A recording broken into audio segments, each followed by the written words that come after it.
Як, власне, штучний інтелект впроваджується в різних професіях, да? От. І,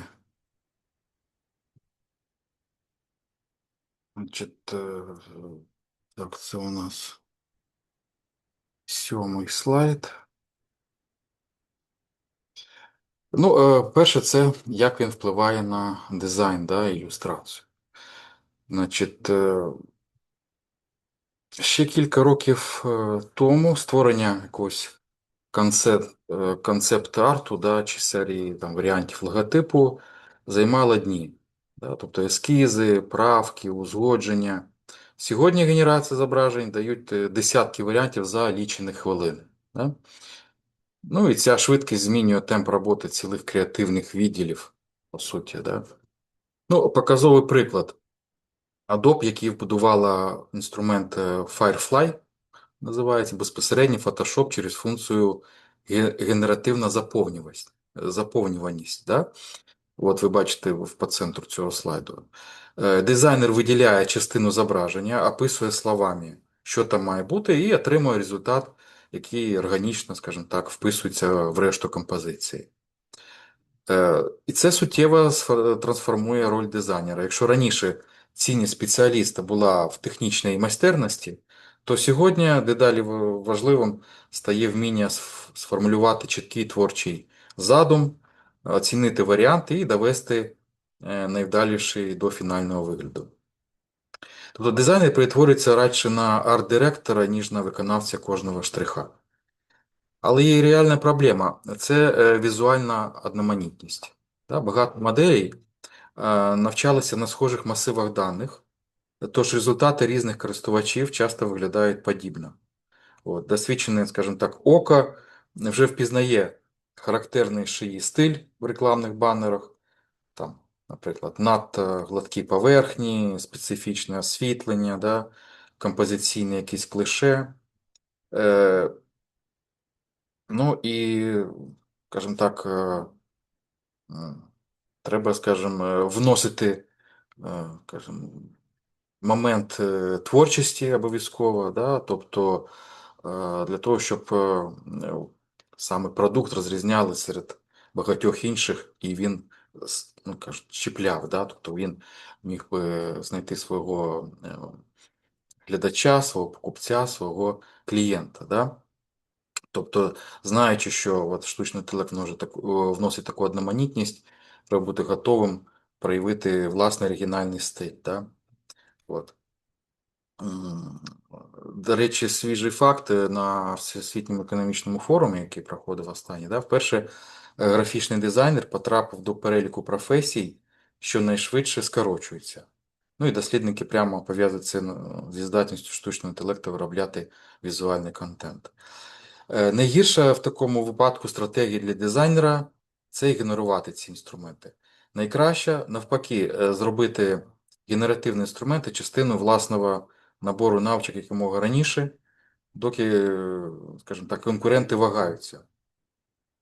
Це не применшує цінність, звісно, людської творчості, але звільняє все ж таки час для стратегічного мислення і розуміння бренду і для саморозвитку. От. Тобто воно допомагає, але, як я сказав раніше, воно має бути як екзоскелетом, тобто воно підсилює наші компетентності і знання, так? Тому нам потрібно перш за все бути в цій галузі самому хорошим спеціалістом. Ем, Ну, у фотографії та відеовиробництві генеративний штиль проявляється дещо інакше, ніж в дизайні. Тут він переважно вбудовується вже наявні робочі процеси, а не замінює їх повністю. У фотографії, е, перш за все, рутинні операції, наприклад, апскейлінг зображення. Ну, апскейлінг це покращення якості. Да? Апскейлінг зображення, от бачите, тут до і після, видалення фону, далі ретуш дефектів. Сьогодні вони виконуються за секунди одним кліком у більшості редакторів. У відеовиробництві зміни масштабніші, да, більш масштабніші. Sora, V, Runway, вони дозволяють генерувати короткі ролики просто за текстовим описом. Да, без оренди майданчика, найму акторів, камери. Для рекламних роликів чи коротких таких соціальних відео це відкриває можливості, яких раніше не існувало для малих команд і бюджетів. От. Тут криється, до речі, найважливіший практичний ефект це різке зниження бюджетного порогу входження. Да? Раніше якісна відеореклама була доступна переважно великим брендам. Сьогодні невеликий бізнес зможе сам створити пристойний ролик, да, самостійно, витративши підписку на кілька десятків доларів замість найму цілої знімальної команди. Ну, водночас зростає використання синтетичних дикторів і цифрових акторів, да, там, аватарів, здатних озвучувати матеріали, зокрема, кількома мовами без найму живих акторів для кожної версії. Ну і разом з тим це піднімає непросте питання про права на зображення голос реальних людей, чи дані могли використати для навчання таких моделей. Ну, зрештою, ви можете записати свій голос, зробити свого аватара, якщо на то пішло. На практиці найкращі результати сьогодні дає не повна заміна традиційного виробництва, а скажімо так, їх розумне поєднання. Тобто шиї бере на себе рутинні якісь технічні етапи, тоді як наше творче бачення і режисура залишаються за людиною. Да? Тобто якість генеративного відео все ще поступається професійному матеріалу у складній, скажімо так, такої хореографії руху чи довгих безперервних кадрів, де руки і обличчя іноді деформуються. Да? Тому досвідчені команди використовують такі інструменти переважно для чернеток розкадровок, а не для головних сцен. Ем, Музична індустрія, да? Вона, мабуть, найяскравіше демонструє і величезний потенціал, і найгострішу конфліктність генеративного шиї серед всіх творчих напрямків. Такі платформи, як Suno та Audio, вони дозволяють написати текстовий опис, жанр, настрій, тему, і менш ніж за хвилину отримати повноцінну пісню з мелодією та вокалом, який звучить переконливо по-людськи. Да? От. Суна, до речі, повідомляла про понад 2 мільйона платних підписників і заявляла, що платформу хоч раз скористалися сотні мільйонів людей по всьому світу. І це вже не якийсь нішовий інструмент для ентузіастів, а масовий споживчий продукт, порівняний за популярністю з іншими великими музичними сервісами. Є сервіс, який називається Deezer. І за оцінками цього сервісу, помітна частка нових треків, які щодня завантажуються на платформу, повністю згенерована шиї. Да? І користувачі часто не можуть відрізнити такий трек від записаного людиною. І сервіси почали впроваджувати маркування шиї контенту і виявляти шахрайське прослуховування треків, згенерованих заради накрутки роялті, да? Тобто відрахування. Тут найгостріша частина цієї історії юридична, оскільки моделі тренувалися на величезних масивах записаної музики. Тому три найбільших лейбли – це Sony, Universal і Warner – подали проти Suno та Audio позови про масове порушення авторських прав. І в другій половині 25-го року частина з них, з цих, ну, скажімо так, судових суперечок почала переходити в площину ліцензійних угод. Тобто компанії домовляються про офіційне використання каталогів замість подальших, скажімо так, судових баталій. Ну, що це означає для музикантів, які виступають вживу? Ну, по-перше, варто уважно читати умови ліцензії конкретного інструмента. Не кожен тариф дає повні комерційні права на трек. По-друге, найуспішніші якісь практики, вони використовують ці інструменти не для заміщення власної творчості, а для швидкого, ну, наприклад, це називаємо прототипування ідей, тобто накидати демо за кілька хвилин, а потім переграти і допрацювати результат власноруч чи з живими музикантами. Да? До речі, якщо показати вам наш український сегмент, ну, давайте відіть, наприклад, діджей Шевченко, да? От. Тобто оці твори, це ж штучний інтелект. Да.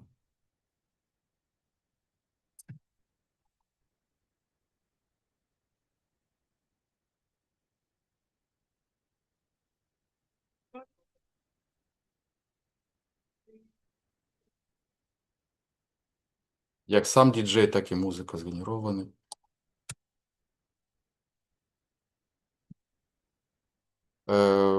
Що там у нас чорний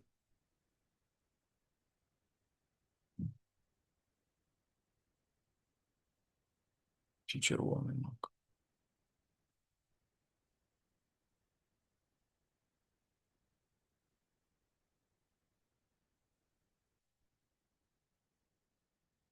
О.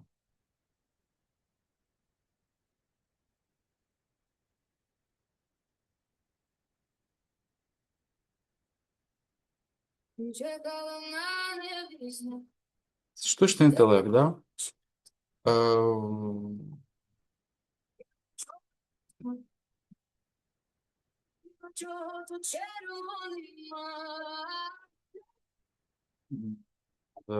зараз. Ні-ні-ні. Ну, тобто, якщо ми введемо назву е, оп,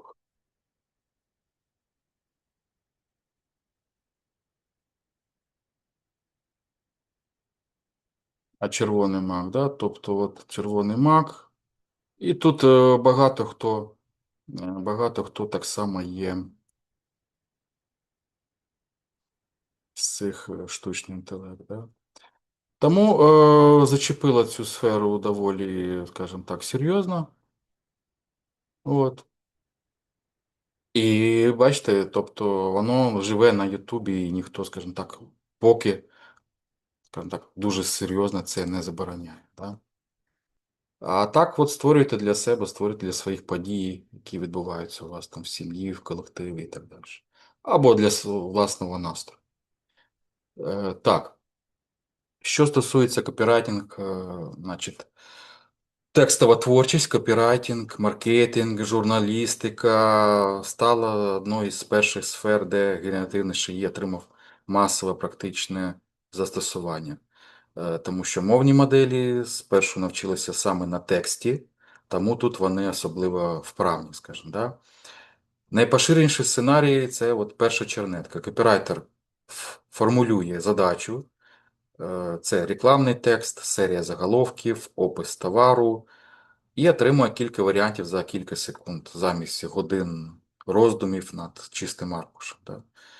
І досвідчені фахівці використовують генеративний варіант як відправну точку, яку далі шліфують і адаптують під характер бренду. Да? Особливо цінною технологія виявилася для персоналізації контенту в масштабі. Да? Раніше окремі версії повідомлення для різних сегментів аудиторії вимагали окремої команди копірайтерів. Сьогодні один фахівець зі штучним інтелектом генерує десятки варіацій і тестує, яка версія працює найкраще. От. Ну, до речі, тут широке поле застосування і в інформаційних операціях. Да? Зрозуміло, що ті самі російські наративи, які розповсюджуються країнами Європи і інших країнах, вони просто мають бути перекладені і адаптовані просто по промптах. Да?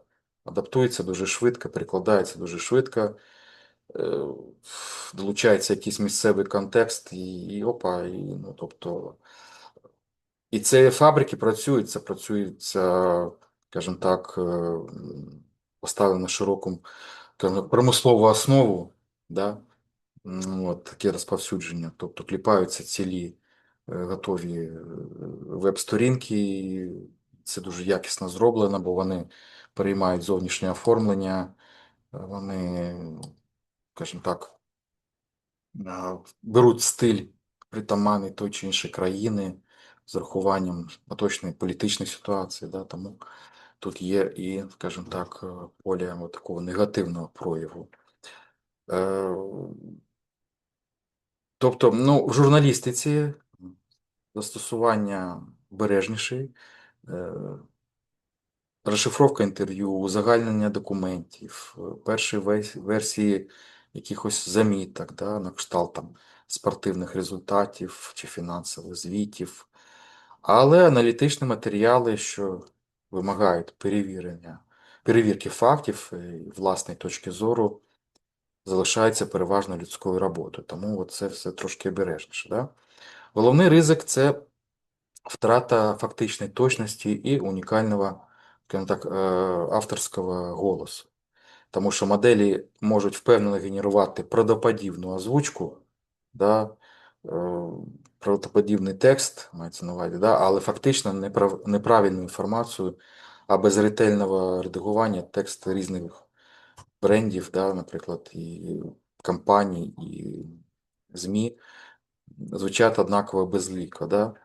Тому, значить, є така компанія, називається McKinsey, да, такий, ця компанія відома на весь світ, тим, що вона предоставляє інформацію в масштабах всього світу, статистичну, да, от, різну таку аналітичну. І от за оцінками цього McKinsey, маркетинг і продажі входять до 4 функцій бізнесу, які разом генерують понад половину економічної цінності від генеративного шиї. Порада копірайтерам: розробіть свій чек-лист редагування згенерованого тексту, який буде складатися з, перше, перевірка фактів, видалення мовних якихось кліше, да? І головніше додайте щось особисте, деталь якусь, да, яку модель просто не могла знати. До речі, повертаючись до питання використання шиї в школах, теж є різні підходи, як зменшити його вплив. Ну, наприклад, повідомляти, значить, учням, що ви після того, як він напише, і у вас є підозри, що він може його використати, він має відповісти на питання вчителя, ну, самостійно. Да? От. Е, Тобто, навіть якщо він написав, ставиться так питання, що можуть бути певні відхилення від питання з певними нюансами. Да? От. Тобто є різні підходи так, щоб зменшити, скажімо, негативний вплив шиї в плані такого ментального або, ну, такого занепаду, да, трошки, якщо це казати м'яко. Е, Ну, тут трошки статистики, давайте пропустимо. Значить, як практики вже інтегрували шиї в робочий процес? От, щось тут я повторюсь. Значить, в рекламних агентствах поширеною практикою є стале генерування одразу десятків варіантів там, банера чи заголовка для A/B-тестування. Да? Тобто раніше на це пішли б дні роботи цілої команди, сьогодні це кілька годин одного фахівця. Да? Процес не закінчується генерацією, варіант переможець доопрацьовується дизайнером вручну до фінальної публікації. Ілюстратори застосовують генератори зображень не для фінального результату, а для швидкого пошуку композицій чи там, кута освітлення. Да? І отримавши десяток варіантів за кілька хвилин, художник обирає найвдаліший, да, варіант і перемальовує сцену власноруч у своєму стилі, який легко впізнається. Да? У музичній сфері незалежні артисти дедалі частіше використовують Suno, наприклад, або Audio для швидкого накидання чернетки аранжування, а потім переграють ключові партії наживо для фінального релізу. От, це є поєднання швидкості генерації з автентичністю, да, живого виконання. Творці відео для соцмереж генерують допоміжні фонові кадри і музичний супровід без ліцензії на стокові матеріали, звільняючи бюджет для якогось іншої якоїсь задачі. Да? Який тут спільний знаменник, скажімо так, да? Він простий.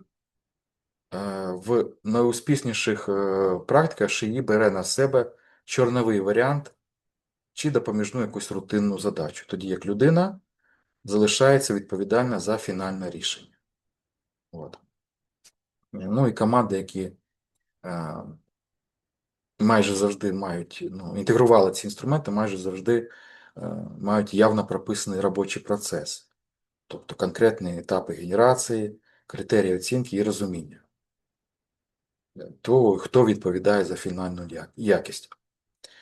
Е, Ну, а ті команди або люди, хто просто дозволив всім користувачам шиї користуватися їм як заманеться, частіше стикаються з якимось однорідним, скажімо так, непослідовним стилем і юридичними ризиками. Да? Тобто технологія сама по собі не гарантує результату, гарантує його свідомо побудований процес і відповідальність людини за його фінальний результат.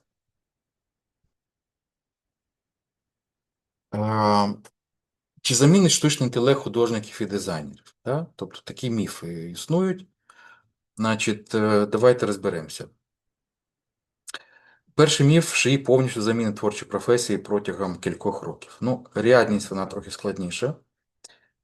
Так, графічний дизайнер потрапив до переліку тих, що скорочуються, але це скорочення попиту на конкретні виконавські функції, да, а не на зникнення професії. Просто змінюється набір завдань і розподіл часу між рутинною і стратегічною якоюсь роботою. Другий міф. Результат генератора завжди готовий до негайної публікації. На практиці це майже ніколи не так, тому що згенероване зображення чи текст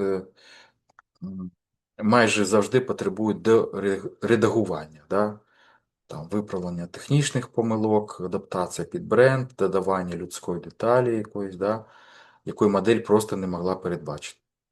Ну, третій міф, можливо, найбільш небезпечний, в тому, що креативне мислення ніби втрачає цінність, коли машина може намалювати що завгодно. Дані свідчать про протилежні. От звіті того Всесвітнього економічного форуму творче мислення послідовно входить до переліку найбільш затребуваних навичок найближчого десятиліття. Генерувати варіанти вміє машина, а от визначити, який варіант, скажімо, правильний і емоційно точний для конкретної аудиторії досі найкраще вдається людині. Четвертий міф, що аудиторія ніби не помітить різниці між її контентом і людською роботою. Практика показує зворотнє, зростає цінність підтвердження людської автентичності. Да? Бренди почали прямо підкреслити, що їхній контент створений людьми, перетворюючи це на конкурентну перевагу. Ну, зрештою, історія мистецтва вже переживала подібні перевороти. Наприклад, винахід фотографії не знищив живопис, да, а звільнив його для нових напрямків.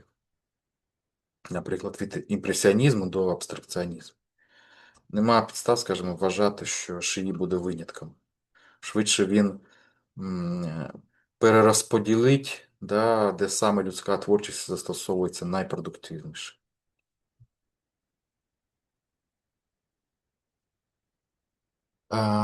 Тепер про те, як технічні професії, да, торкнемось. Почнемо з розробки програмного забезпечення.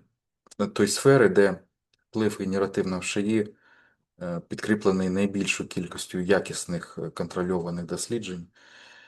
І тут найпоширеніший інструмент тут GitHub Copilot і подібні асистенти будовані прямо в середовище розробки. Вони пропонують автодоповнення коду в реальному часі, вони пропонують аналізують не лише поточний рядок коду, а й контекст всього проєкту.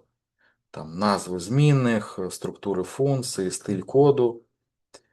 Ем, е, Значить, є таке дослідження, називається Microsoft Research, і спільно з GitHub вони е, значить, ну, провели такі опитування.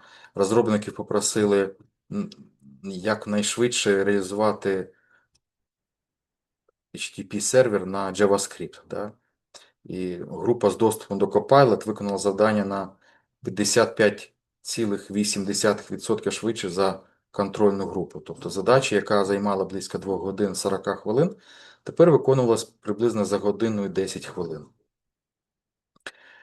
Асистенти особливо сильні для шаблонного повторюваного коду, там, типових паттернів, обробки помилок. І це звільняє, звісно, час розробникам для складної архітектурної роботи, де потрібно глибоке розуміння контексту.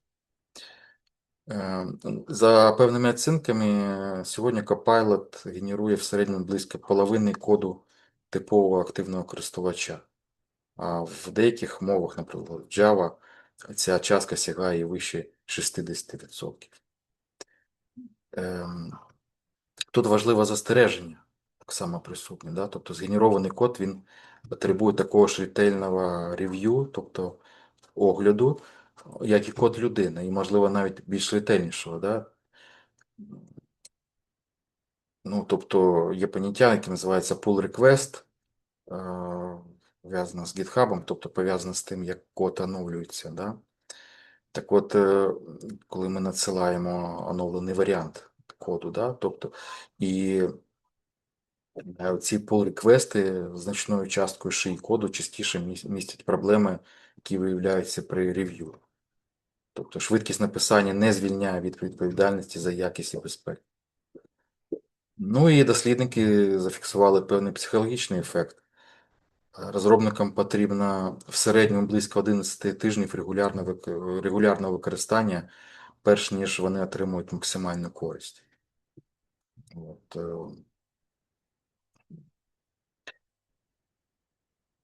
Ну, і є застосування також і в бізнес-аналітики, і в аналізу даних. Це ще одна технічна сфера, де застосування шиї відбувається дуже швидко і настільки природно, що багато аналітиків навіть не усвідомлюють, наскільки сильно змінився їхній щоденний процес за останні кілька років. Ну, один із таких випадків це написання запитів до баз даних. Раніше аналітик, який не володів SQL чи Python, він залежав від колег розробників. Сьогодні достатньо писати задачу звичайною мовою. Там, наприклад, покажи суму продажу за кожен місяць минулого року в розрізі регіонів. І асистент згенерує коректний запит, який залишається перевірити і запустити. Друга сфера застосування, ну, наприклад, автоматичне виявлення аномалій і трендів у великих масивах даних, де вручну перебрати кожен рядок неможливо. Алгоритм швидко вказує на незвичні паттерни чи потенційні помилки, які варто дослідити детальніше. Це, звісно, не замінює аналітичне мислення, але суттєво прискорює фазу дослідження. Третій випадок це генерація перших чернеток звітів для керівництва. Аналітик може попросити асистента структурувати ключові висновки, підготувати чернетку слайдів чи сформулювати перші варіанти рекомендацій, а потім відредагувати результати власною експертизою. Да? От. Ну, але тут і криється підступний певний ризик. Моделі можуть впевнено видавати статистично правдоподібне, але змістовно неправильні висновки. Тобто своєрідні такі галюцинації на рівні аналізу. Модель може описати тренд, якого насправді нема, або сплутати кореляцію з причинно-наслідковим зв'язком. Тому завжди самостійно перевіряйте фінальні висновки на реальних даних, перш ніж представляти їх керівництву чи клієнту. І ще такий момент, що якість роботи асистента прямо залежить від контексту, який ви йому надаєте. Аналітик, який витрачає, наприклад, хвилину на пояснення бізнес-контексту перед запитом, отримує значно кращі результати за того, хто просто копіює фрагмент таблиці без пояснень.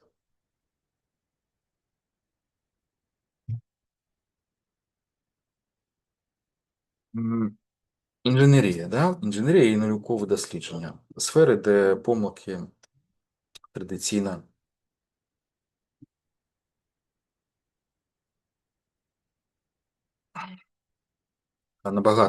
ціна помилки набагато вища, ніж, скажімо, в маркетингу. Тому і підхід до впровадження ШИІ тут помітно консервативніший, да? Хоча реально користь не менш відчутна. В проєктуванні команди активно використовують ШИІ для швидкого прототипування, тобто попередніх розрахунків, симуляції навантаження, перевірки кількох варіантів конструкції одночасно, перш ніж переходити до дорогого детального інженерного аналізу. І це дозволяє відсіяти неперспективні якісь варіанти ще на ранній стадії і заощаджувати місяці роботи спеціалізованого софту. В наукових дослідженнях моделі надзвичайно корисні для роботи з літературою, опрацювання тисячі статей, пошук релевантних досліджень, формулювання перших робочих гіпотез, які потім перевіряються традиційними методами. Тижні на огляд літератури скорочуються буквально до днів. Окрема важлива функція генерація і пояснення технічної документації. Ну, інженери традиційно кажуть, не люблять писати документацію, хоча вона критично важлива для командної роботи.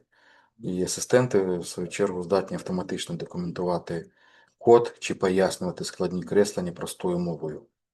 Суттєво знижують при цьому так, цей час опанування даною навичкою. Да?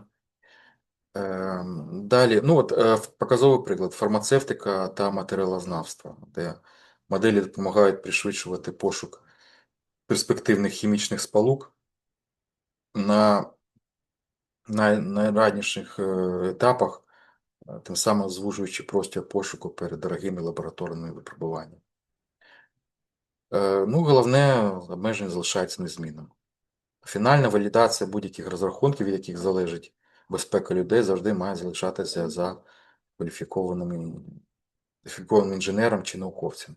Тобто жодна модель не бере на себе цю відповідальність, і це правильно.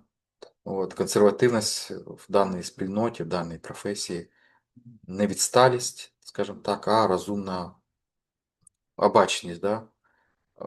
Вироблена десятиліттями роботи там, де ціна помилки вимірюється не втраченим часом, а людськими життями. А, Сфери IT-підтримки, DevOps та кібербезпеки, штучний інтелект діє одразу в кількох напрямках. І що цікаво, тут технологія одночасно і найбільш корисна, і найбільш ризикована серед усіх сфер, які ми сьогодні розглянемо. Да? Почнемо з IT-підтримки. Чат-боти на основі мовних моделей вони здатні самостійно вирішувати значну частину типових звернень. Скидання пароля, пояснення налаштувань, базове усунення несправностей, без залучення живого спеціаліста. Це не зникнення професії, але зміна структури. Тобто живі фахівці дедалі більше фокусуються на складних нетипових випадках. Ну і навіть у нас на нашому, скажімо так, українському ґрунті, да, ми бачимо, наприклад, як на тій же платформі Дія ви можете звернутися до шиї асистента, да, якщо вам потрібно спитати щось. Да. Тобто тут велика кількість послуг, там їх більше 100 цих послуг, і, скажімо так, знайти відповідь на своє питання. Раніше це оброблялося людьми, да, тобто, скажімо так, службою helpdesk, да, по суті, ну, службою підтримки. Да? От. А зараз штучний інтелект тут виконує майже всю роботу. Можете запитати. Далі де можна бачити? Ну, наприклад, Надія освіта. Да? Надія освіта. У вас вже є теж асистент, який підкаже вам, які серіали вам доречно переглянути на у зв'язку з вашим запитом. Якщо вас цікавить там кібербезпека, видасть вам перелік, перелік відповідно, от шиї провідник. Да? Тобто видасть перелік серіалів, які вам варто було б переглянути. Да? Ну, треба заходити, але суть така, що ви просто вводите і спілкуєтесь. Ну і на інших ресурсах корпоративного сектора ви можете бачити, це вам знайомо, напевно, вже з досвіду. Ви заходите і там в куточку десь отакі от. Тут може бути автоматизована робота, може бути, ви просто задаєте питання, він йде в чат-бот, до, йде в Телеграмі, там людина вже вручну відповідає. Да? Ну, а якщо ще її модуль прикручений, то з бази даних йдуть відповіді на ваші питання. Да? От. Отже,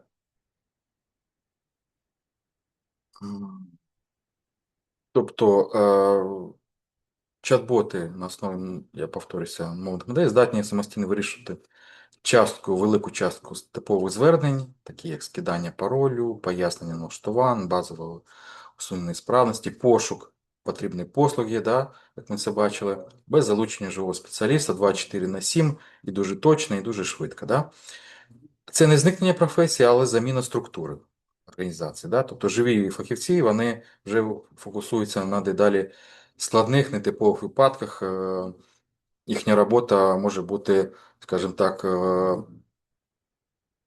ну, тобто їхні зони відповідальності розширюються не тільки вертикально, а й горизонтально. Да? Тобто людина-фахівець може обслуговувати базу для цих чат-ботів і разом з тим займатися якоюсь іншою роботою. Да? DevOps, тобто спеціалісти, які ведуть продукт від етапу розробки до етапу впровадження. Да? Е, Значить, DevOps-асистенти в цих сферах допомагають писати, наприклад, конфігураційні файли, аналізувати величезні обсяги логів, да, на предмет помилок і навіть пропонувати ймовірні причини збоїв в складних розподілених системах, скорочуючи час на діагностику. Але саме от в кібербезпеці ситуація найцікавіша і водночас найтривожніша. З одного боку, системи ШИІ активно застосовуються для захисту, тобто вони виявляють аномальну мережеву якусь активність швидше за людину, от, яка вручну переглядає логи. От. З іншого боку, ці ж технології використовуються і зловмисниками. Наприклад, фішингові листи, згенеровані мовними моделями, стали суттєво якіснішими. Да? І зникли граматичні помилки, які раніше допомагали розпізнавати шахрайство, а натомість з'явилися персоналізовані, переконливо написані повідомлення. Да? От, тобто цільовий фішинг, на відміну від масштабного фішингу, е, де зловмисник знає прізвище, ім'я по батькові людини конкретно, його, наприклад, кредитну історію. Да? І він вже персоналізований, він звертається до людини, у нього є певні гачки, на які прописані в цьому ж самому листі, да? На які чіпляється цікавість цієї людини.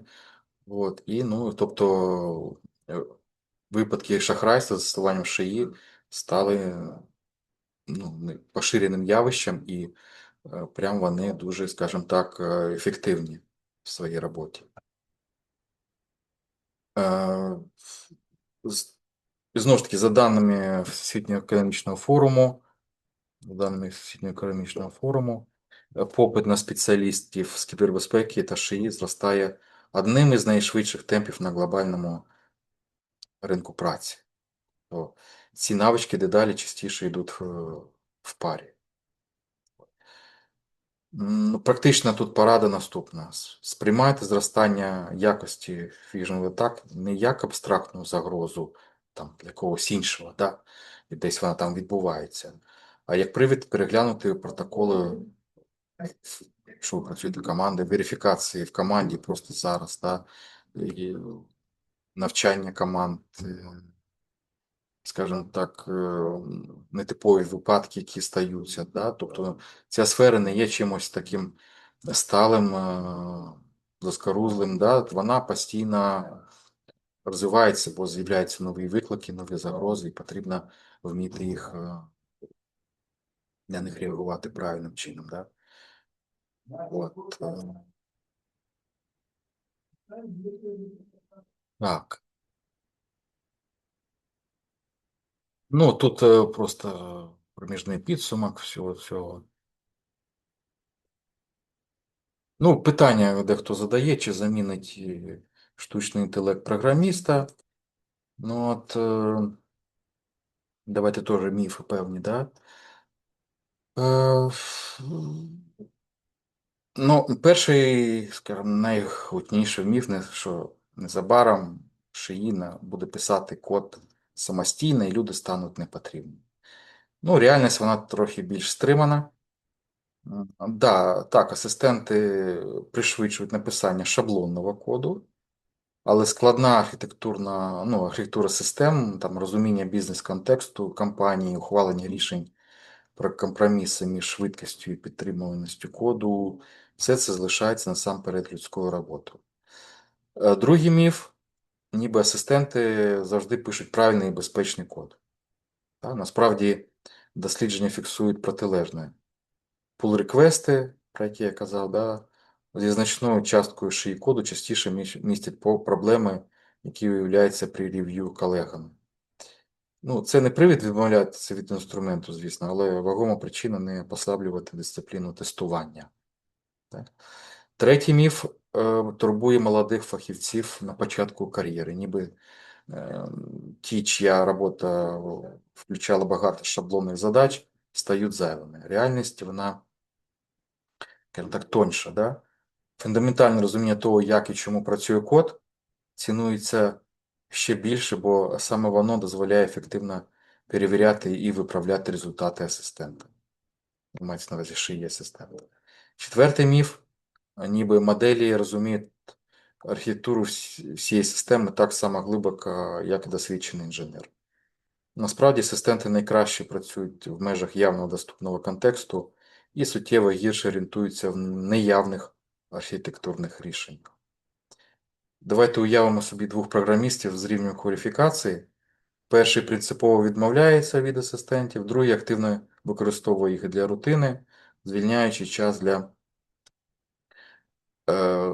архітектурне рішення і рев'ю колег. За рік другий накопичить суттєво більше досвіду саме в складних задачах, які найбільше цінуються. Так. Так, ну от можливо тут треба зупинитися. Де генеративний шиї створює найбільшу економічну цінність? Теж дослідження, бачите, Маккензі, тут є посилання, значить, яка проаналізувала, ця компанія проаналізувала 63 конкретних випадки застосування шиї в 60 функціях бізнесу, да, 60 функцій бізнесу. Головний висновок, приблизно 3/4 всієї потенційної економічної цінності концентрується всього в 4 функціях: маркетинг і продажі, розробка ПЗ та інженерія, обслуговування клієнтів, дослідження і розробки. Це, скажімо так, не випадковий розподіл. Всі 4 функції об'єднує висока частка роботи, пов'язана з обробкою мови і створення контенту. Саме тих задач, які генеративні моделі найсильніші за своєю природою. За їхніми оцінками, генеративний шиї здатен щорічно додавати глобальній економіці від 2,5 до 4,5 трильйонів доларів, так, вартості. Ну, для розуміння, ця сума порівняна з річним ВВП такої економіки, як Велика Британія. Ці оцінки пояснюють, чому в технологію продовжують вкладати значні ресурси, попри всі супутні ризики і невизначеності.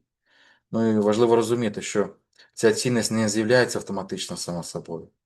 Дослідники підкреслюють, що реалізація потенціалу вимагає суттєвих інвестицій і у перекваліфікацію працівників, перебудови робочих процесів і, найголовніше, вміння правильно поєднувати технологію з людською експертизою в кожній конкретній функції.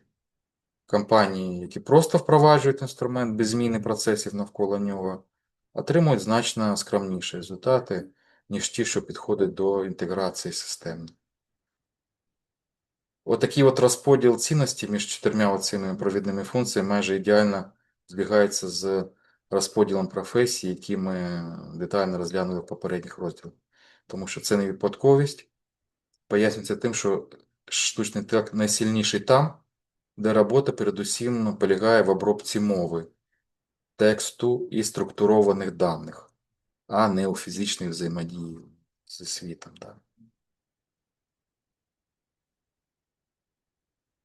Ну, про це я казав на першому занятті, не професії зникають, а завдання всередині них. Да? Ем, значить, перше, найважливіше уточнення, це точніше говорити не про зникнення професій, да? А про зникнення чи трансформацію окремих завдань всередині них. Тобто треба подумати про будь-яку професію не як про, значить, вірніше, треба подумати як про набір з кількох десятків різних завдань. Ну, візьмемо роботу маркетолога, да? Як тут на слайді. Це і написання текстів, і аналіз даних компаній, спілкування з клієнтами, стратегічне планування. Шиї не автоматизує роботу маркетолога цілком. Він автоматизує окремі завдання, переважно генерацію тексту чи первинний аналіз даних, залишаючи при цьому стратегічне планування і комунікацію переважно людей. От Маккензі, він, цей інститут, у своєму дослідженні розклав економіку на приблизно 2100 конкретних робочих активностей у понад 850 професіях і оцінив потенціал автоматизації кожної. Результат був наступним, що генеративний ший здатний технічно автоматизувати активності, на які сьогодні йде від 60 до 70% всього робочого часу співробітника в економіці. Да? 60-70 час. Це доволі велика цифра. Найцікавіше в цих даних не сама цифра, по суті, а де саме зафіксовано найбільше зростання порівняно з попередніми поколіннями технологій. Традиційна автоматизація торкалася переважно механічних, да, фізичних задач. Це раніше. А тепер генеративний ший показав різке зростання саме там, де раніше вважалося найменш придатним для автоматизації, такі як застосування експертних знань, управління командами, взаємодія з зацікавленими сторонами. І тому практичний висновок для кожного з нас. Замість запитання, чи зникне моя професія, продуктивніше поставити конкретне питання. Які саме з моїх щоденних завдань найбільше автоматизовані вже сьогодні?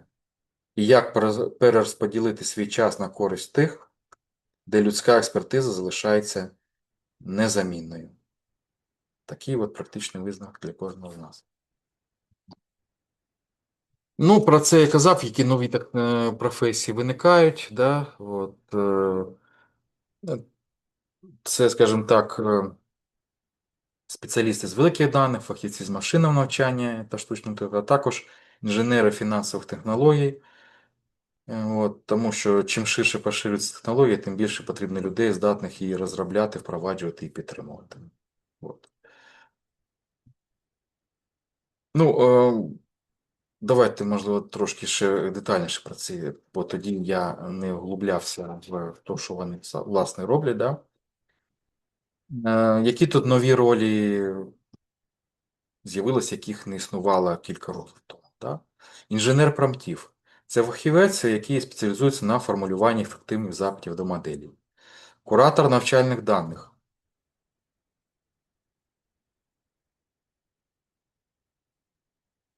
Це та людина, яка відповідальна за якість і етичність масивів даних. Да? Пам'ятаєте, от я казав про упередження, от якраз саме ця людина має робити так, щоб цих упереджень не було в даних, на якому навчається. Аудитор алгоритмів на упередженість, це теж перекликається, той спеціаліст, що перевіряє, скажімо так, системи на дискримінаційний вплив на різні групи людей. Да? Ем, Далі. Окрема цікава категорія це перекладач між світом технології і бізнесу. Да? Це фахівці, які здатні зрозуміло пояснити керівництву, що технологія справді і вміє, що є маркетинговим перебільшенням. Ну, або навпаки. Да? Такі люди дедалі частіше опиняються на найвищих щаблях кар'єрних сходів, тому що вони перетворюють технічний потенціал на реальний бізнес-результат. Навіть такі усталені, да, професії,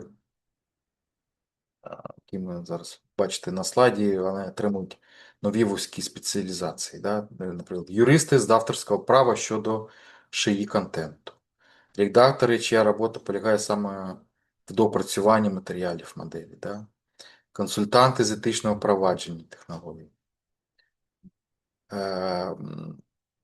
Ну, є скажімо так, надія і таке спостереження, що більшість людей, які сьогодні успішно працюють інженерами промптів чи такими консультантами, прийшли в ці ролі зі своєї попередньої професійної галузі. Тому найреалістичніший шлях не радикальна зміна кар'єри, да, а вже поглиблення наявної експертизи новим шаром розуміння технологій. Да. Тобто із простого юриста можна дуже легко стати шиї юристом, з простого редактора легко перейти в шиї редактор, да, який розуміє шаблони текстів, які видає штучний інтелект і так далі. Які ж навички ростуть в ціні найближчими роками? Да? Ем, ем, ну, на вершині переліку стабільно тримається аналітичне мислення. Да? Тобто здатність розкладати складні проблеми на складові і ухвалювати е, значить, обґрунтовані рішення. За даними опитування, цю навичку вважають критично важливою понад 70% компаній. Це частка вища, ніж будь-яка інша компетенція. Далі до переліку найшвидше зростаючих навичок входить технологічна грамотність та безпосередні навички роботи з великими даними і шиї. Йдеться не обов'язково про глибинні знання програмування, да, а радше про практичне розуміння, коли застосовувати ці інструменти в своїй роботі. Але, можливо, найважливіша навичка суто людській якості, значить, ніяк не втрачають свого значення. Да, і це треба розуміти. Для цього такі навички, як творче мислення, стійкість до змін, гнучкість та готовність вчитися новому, скажімо так, постійно, да, послідовно. Вони от в ці навички входять до топ-переліку поряд з технічними компетенціями. Да.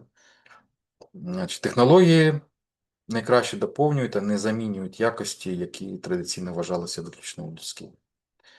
Ну, окремо треба визначити цінність лідерства і здатності впливати на людей. Тому що жодна модель поки не здатна замінити людину, яка надихає команду чи веде складні переговори.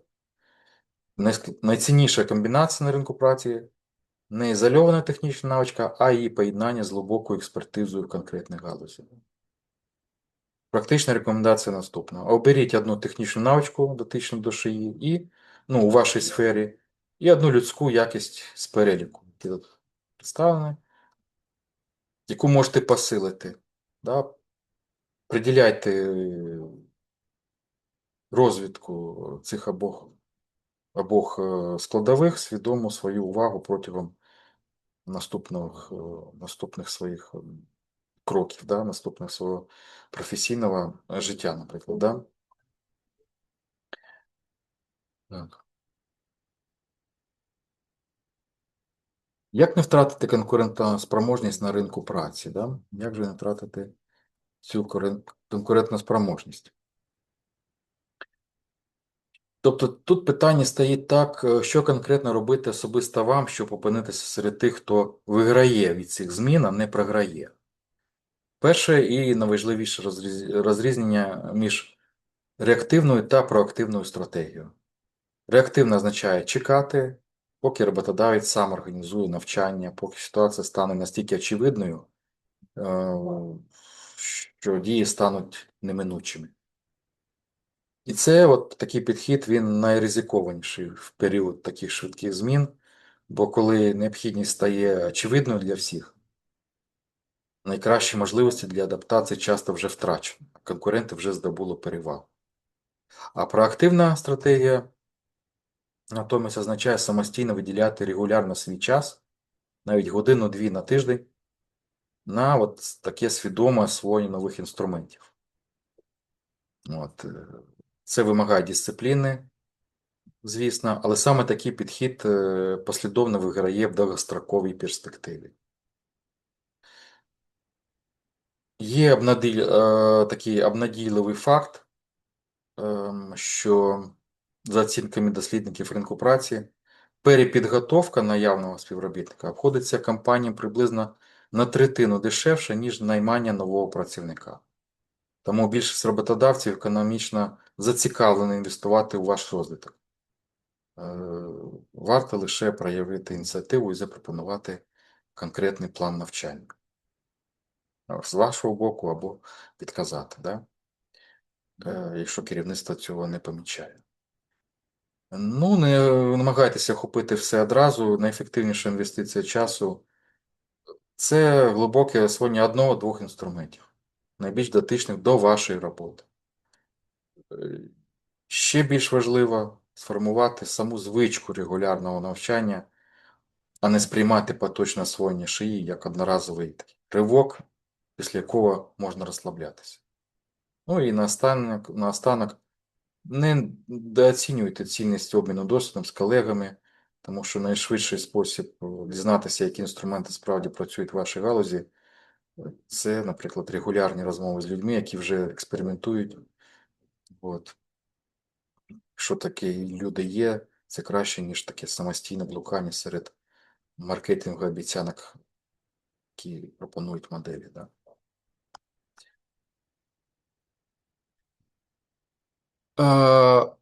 Ну, це все слова до того, якщо ми порівняємо, скажімо, економічний ефект, да, тобто до і після освоєння шиї. Наведу такий загальний приклад того, як змінюється да, структура робочого дня фахівця після освоєння шиї інструментів. Це не історія якоїсь конкретної людини, да, а узагальнена от ілюстрація типових паттернів різних галузей. Да. Ну, давайте розглянемо типового маркетолога. До освоєння шиї значна частка дня йшла на виконання задач. Наприклад, написання кількох варіантів рекламного тексту з нуля, ручне форматування щотижневого звіту про ефективність кампанії, зведення даних з різних джерел перед аналізом, творча і стратегічна робота, така як планування кампаній, спілкування з клієнтами, часто відсувалася на пізній вечір чи вихідний. Так? Після освоєння інструментів картина суттєво змінюється. Перші варіанти текстів генеруються за лічені хвилини, а маркетолог одразу переходить до їх редагування і адаптації під бренд. Звіти структуруються автоматично, залишаючи нам час на формулювання змістовних висновків. Час, який йшов на рутину, тепер присвячується саме тому, заради чого клієнти і наймають маркетолога. Ну, подібна трансформація відбувається і в технічних професіях, наприклад, розробник, значить, програмне забезпечення до освоєння асистента міг витрачати години на пошук причини помилки в незнайомому коді, от, гортаючи цю документацію і форуми для того, щоб знайти причину. Після освоєння асистент допомагає швидко локалізувати ймовірну причину, залишаючи основний час для архітектурного рішення. Як саме виправити проблему найкраще, а не просто її знайти? Ключова спільна риса, да, обох випадків. Змінюється не обсяг роботи сам собою, а частка часу, яка припадає на задачі, які потребують унікальної людської експертизи, порівняно з рутинними операціями. Тобто перехід рідко буває миттєвим, от, тобто він вимагає свідомих зусиль і готовності іноді помилятися, але разом з тим коригуючи підхід протягом кількох тижнів такої послідовної праці.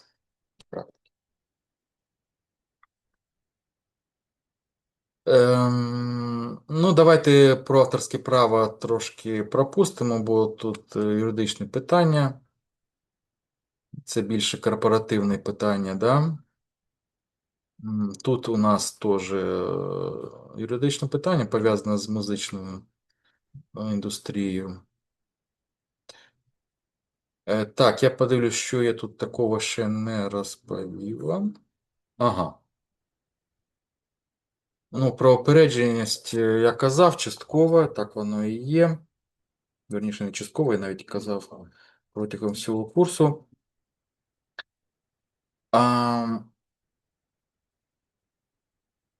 ну, давайте повторимо. Тобто причина упередженості вона проста. Моделі вони навчаються на реальних даних з інтернету, книг, зображень, тобто на відображенні всього світу з усілаєвою історичними, скажімо так, нерівностями. Да?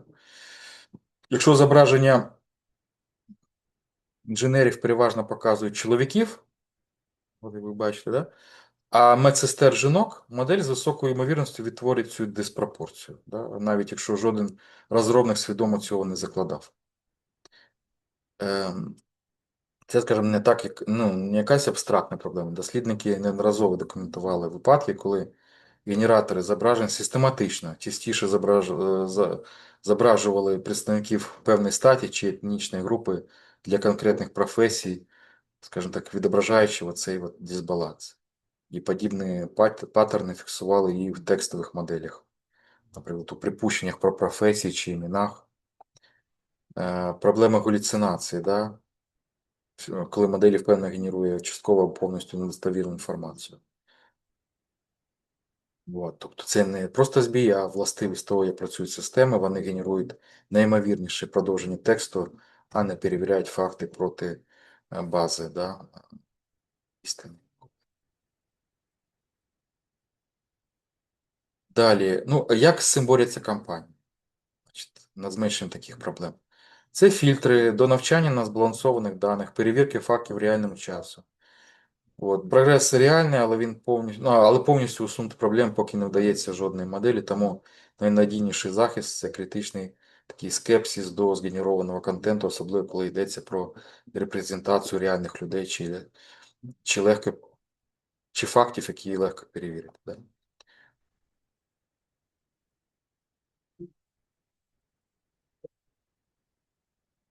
М, Про діпфейки. Да, ну тут от якраз будуть про маркування, я про це казав, да? Значить, це, мабуть, один із найшвидше зростаючих ризиків, да, сьогодні з всіх, які ми обговорювали. Наприклад, технологія синтезу голосу та відео вони досягли рівня, коли створені шиї матеріали можуть переконливо імітувати реальних людей. Да? І тобто їхній голос, манера говорити, навіть характерну міміку без будь-якої їхньої згоди цих людей. Да? І це відкриває можливості для зловживань. Від шахрайських дзвінків, де голос нібито знайомої людини просить терміново переказати гроші, да?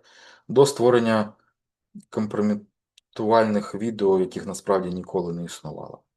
В музичній індустрії масштаб проблеми особливо наочний, да? За оцінками стрімінгових платформ значна і далі зростаюча частка треків, я вам показував, да? Що щодня завантажується на сервіси вже повністю згенеровано шиї, а не написано живими музикантами. Частина такого контенту чесно позначена як згенерована, але значна частина ні. Ну, у відповідь почала з'являтися система маркування. От бачите, пункт 4. Да? Тобто цифрові водяні знаки, метадані про походження файлу, да? Алгоритми виявлення синтетичного контенту на рівні платформ. Але чесно, варто визнати, жодна з цих систем не є універсальним стандартом поки що, і за наявності певної технічної вправності будь-яку з них можна обійти. Е, Також дослідження показують, що переважна більшість людей не здатні надійно відрізнити якісно згенерований контент від справжнього без спеціалізованих технічних інструментів. Тому формується, як кажуть, нова важлива навичка, да, у людей, які в цьому зацікавлені, звісно. Перевіряти саме джерело і контекст поширення інформації, а не покладатися на суб'єктивне враження правдеподібності. Да, беремо це в ловки самого контенту. Для тих, хто працює в комунікаціях чи public relation, да, розумна превентивна стратегія.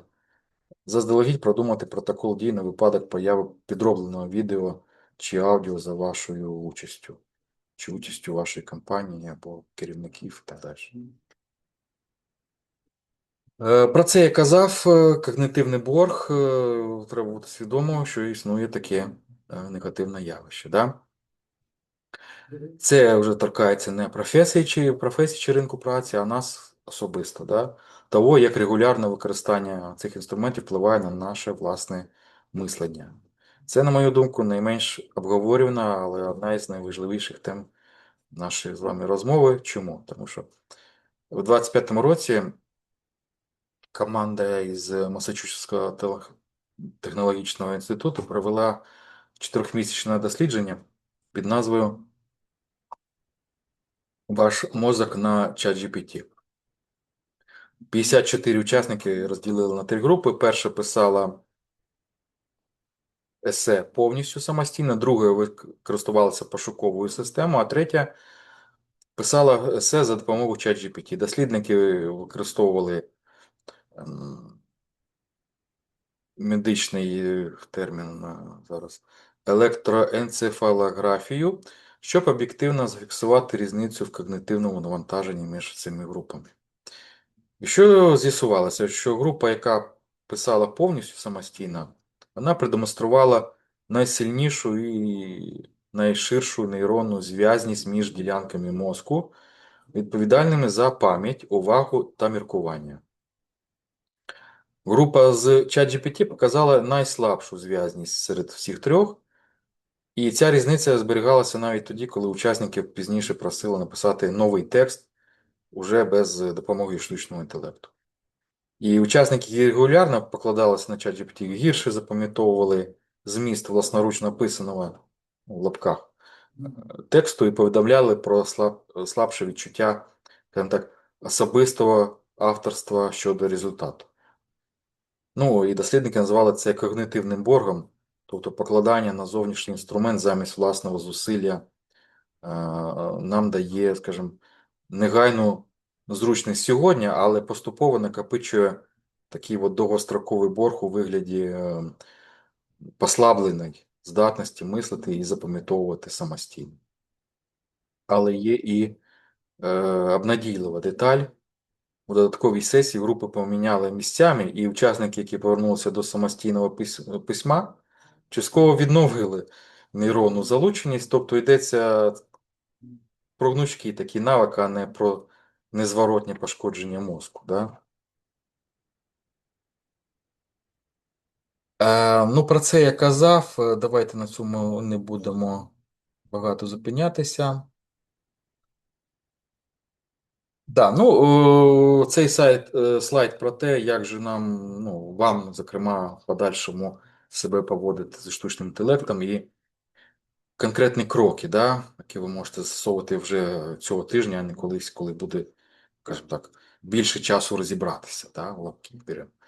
Тобто перший крок – оберіть не абстрактну мету, навчитися користуватися шиї, а одну конкретну, там, чітко визначену якусь рутинну задачу зі свого щоденного навантаження. Да? Це може бути написання типового листа, підготовка першого варіанту звіту, пошук інформації для презентації, ну, будь-яку задачу, яку ви виконуєте регулярно, яка забирає помітний час. Другий крок – виділіть буквально 30 хвилин, не більше, на просте ознайомлення з одним із інструментів, дотичним до вашої сфери. Не намагайтеся одразу освоїти все. Тобто мета цього кроку суто така дослідницька. Да? Тобто зрозуміти базовий інтерфейс моделі і не досягти якогось ідеального результату з першої спроби. Третій крок. Сформулюйте той самий запит кількома різними способами і поміняйте, і порівняйте результати. Да? І ви швидко відчуєте, наскільки сильне формулювання впливає на якість відповіді. Да? Це найшвидший спосіб опанувати основи ефективної взаємодії з моделлю без довгих теоретичних посібників. Четвертий крок. Заведіть просту нотатку, куди вписуйте формулювання запитів, тобто промпти, які дали особливо вдалий результат. І з часом ця персональна ваша колекція стане цінним практичним вашим ресурсом. Ну, п'ятий крок. Завжди критично перевіряйте перший отриманий результат. І шостий. Поділіться своєю першою знахідкою з колегою, якщо можливо. І ваше спільне навчання закріплює нову звичку значно швидше, ніж поодинокі спроби розібратися самостійно. Не ставте якихось завищених очікувань і не здавайтеся після першої невдалої спроби. Люди, які найуспішніше інтегрували ці інструменти, майже завжди проходили через кілька невдалих перших спроб, перш ніж знайти формат, який дійсно працює саме для їхніх задач.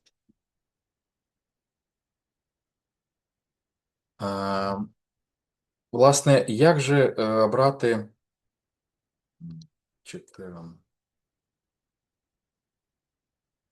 ну, можете поставити собі питання, так, я розумію цю концепцію, але з якого саме інструменту почати? Тобто, ну, вони так швидко міняються, мається на увазі їх функціонал, що замість того, щоб називати вже конкретні інструменти, які застаріють ще до кінця, можливо, сьогоднішнього дня або, скажімо, тижня, місяця, пропоную вам алгоритм міркування, да, який застосований до будь-якого моменту часу. Перший крок.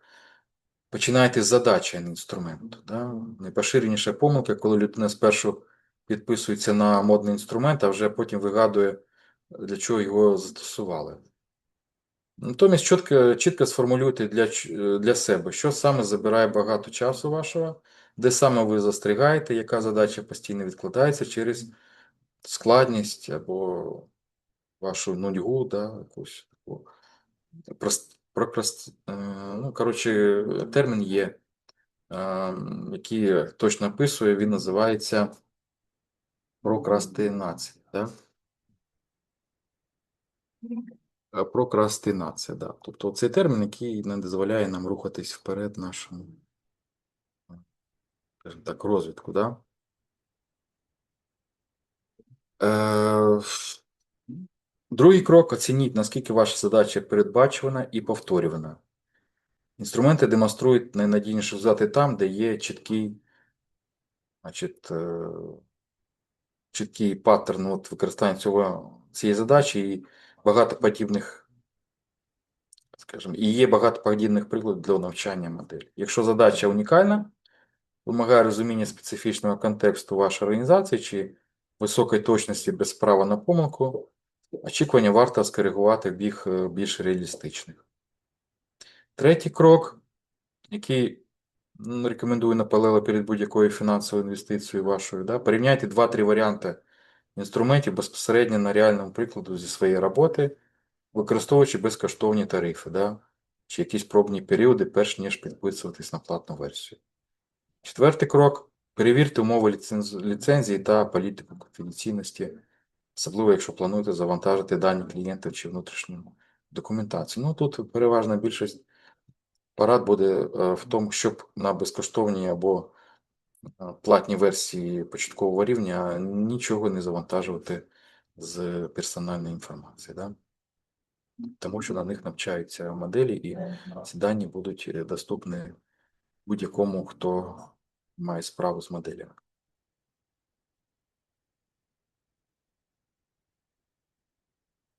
Ну, про промпт інженірик я казав. Про факти теж у нас було з вами. Ем,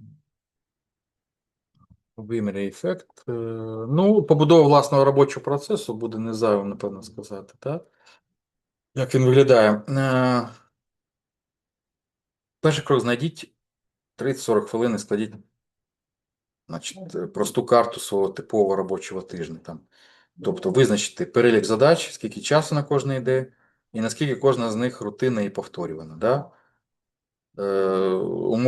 Умовно або реально позначте зіркою ті, що видаються вам найкращими кандидатами на делегування от такому шиї асистенту.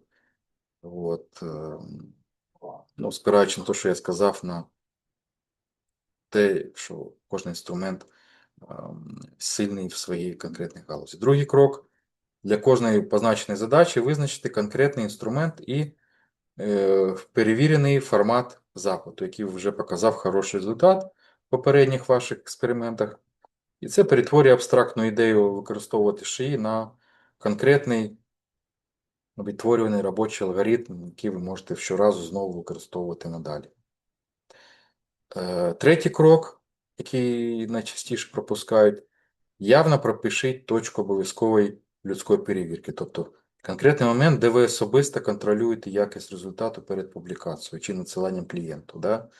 Без явно визначеної точки перевірки легко помітити, тобто, або непомітно, скажімо так, почати повністю довіряти автоматизованому результату без належного контролю над процесом роботи. Четвертий крок. Виміряйте реальний ефект. Через 2-3 тижні чесно оцініть, да? Скільки часу ви справді заощадили, і чи виправдалося початкове очікування, які конкретні складнощі виникли на практиці протягом цього періоду. І п'ятий крок. Сприймайте цей робочий процес як живий, да, а не застиглий документ, і переглядайте його регулярно, приблизно раз на квартал, бо і інструменти, і ваші власні потреби продовжують змінюватися з часом. Тому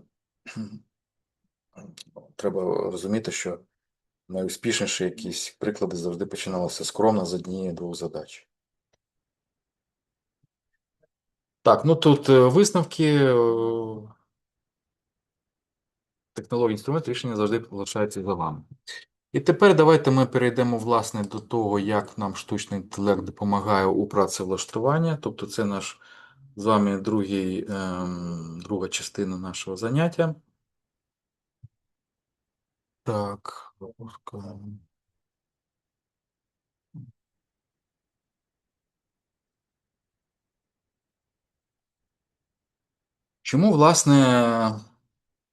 Чому саме, власне, ця тема актуальна зараз?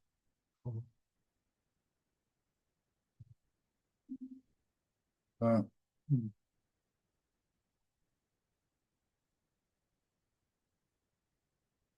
Давайте дамо собі питання. Чому, власне, зараз варто говорити про штучний інтелект в сфері працевлаштування? Відповідь тут буде простою. Технології вже не десь в майбутньому, вони працюють просто зараз і цю секунду, да, поки ви читаєте резюме чи надсилаєте його. За кілька років практично всі великі платформи пошуку роботи від LinkedIn до українських, типа Робота.ua, Work.ua, да, вони впровадили елементи штучного інтелекту. Від рекомендацій вакансій до автоматичного ранжування кандидатів. Да? Це означає, що навіть якщо ви ніколи свідомо не взаємодіяли з шиї інструментами, ваше резюме, ймовірно, вже проходили через якийсь алгоритм оцінки. От, і за оцінками аналітичних компаній, значна частка великих компаній використовує автоматизовані системи відбору резюме, і ця частка постійно зростає. От. Що це означає для шукачів роботи? Тому що вони опинилися в новій реальності, тому що недостатньо просто написати гарне резюме людською мовою. Да? Потрібно розуміти, як його читає машина. Для роботодавця це також певний виклик. Автоматизація прискорює процес, але без належного контролю може відсіяти талановитих людей, лише через формальну невідповідність ключових слів. Да? Саме тому ми розглянемо цю тему комплексно з обох сторін одночасно, щоб ви бачили повну картину, а не лише один фрагмент цього процесу. Е,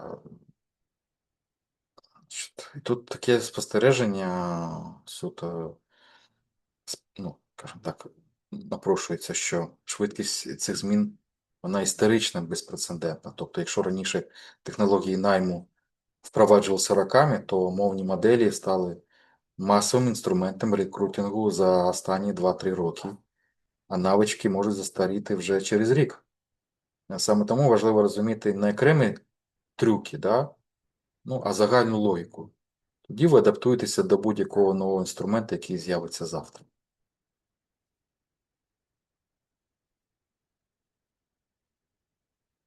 Е, ну, тут слайд називається масштаб про автоматизації. Да? Е, ну, давайте виглянемо на цифри. Фактично всі великі компанії зі списку Fortune 500 да, сьогодні використовують так звані АТС-системи. Да? Це про що? Це системи відстеження кандидатів, про які ми детально поговоримо трохи згодом. Да? За різними оцінками аналітичних агентств, до 3/4 резюме відсіюються автоматично ще до того, як їх побачить жива людина з відділу кадрів. Це на питання до того, чому я надсилаю сотні резюме, відповіді нема. Да? От це якраз вони просто не доходять до етапу ручної відбірки, да? Фахівця, а відсіюються автоматизованими системами. Тобто левова частка рішень на вашу подальшу долю в процесі найму приймається не людиною, а алгоритмом. Так. Тому більшість рекрутерів вже активно застосовують інструменти шиї в своїй щоденній роботі від, ну, для сортування, по-перше, резюме, попереднього аналізу кандидатів, а іноді навіть для проведення первинних співбесід у форматі чат-бота. Так? Зверніть увагу на протилежний бік таблиці. Лише менша частина кандидатів свідомо адаптує своє резюме під вимоги автоматизованих систем.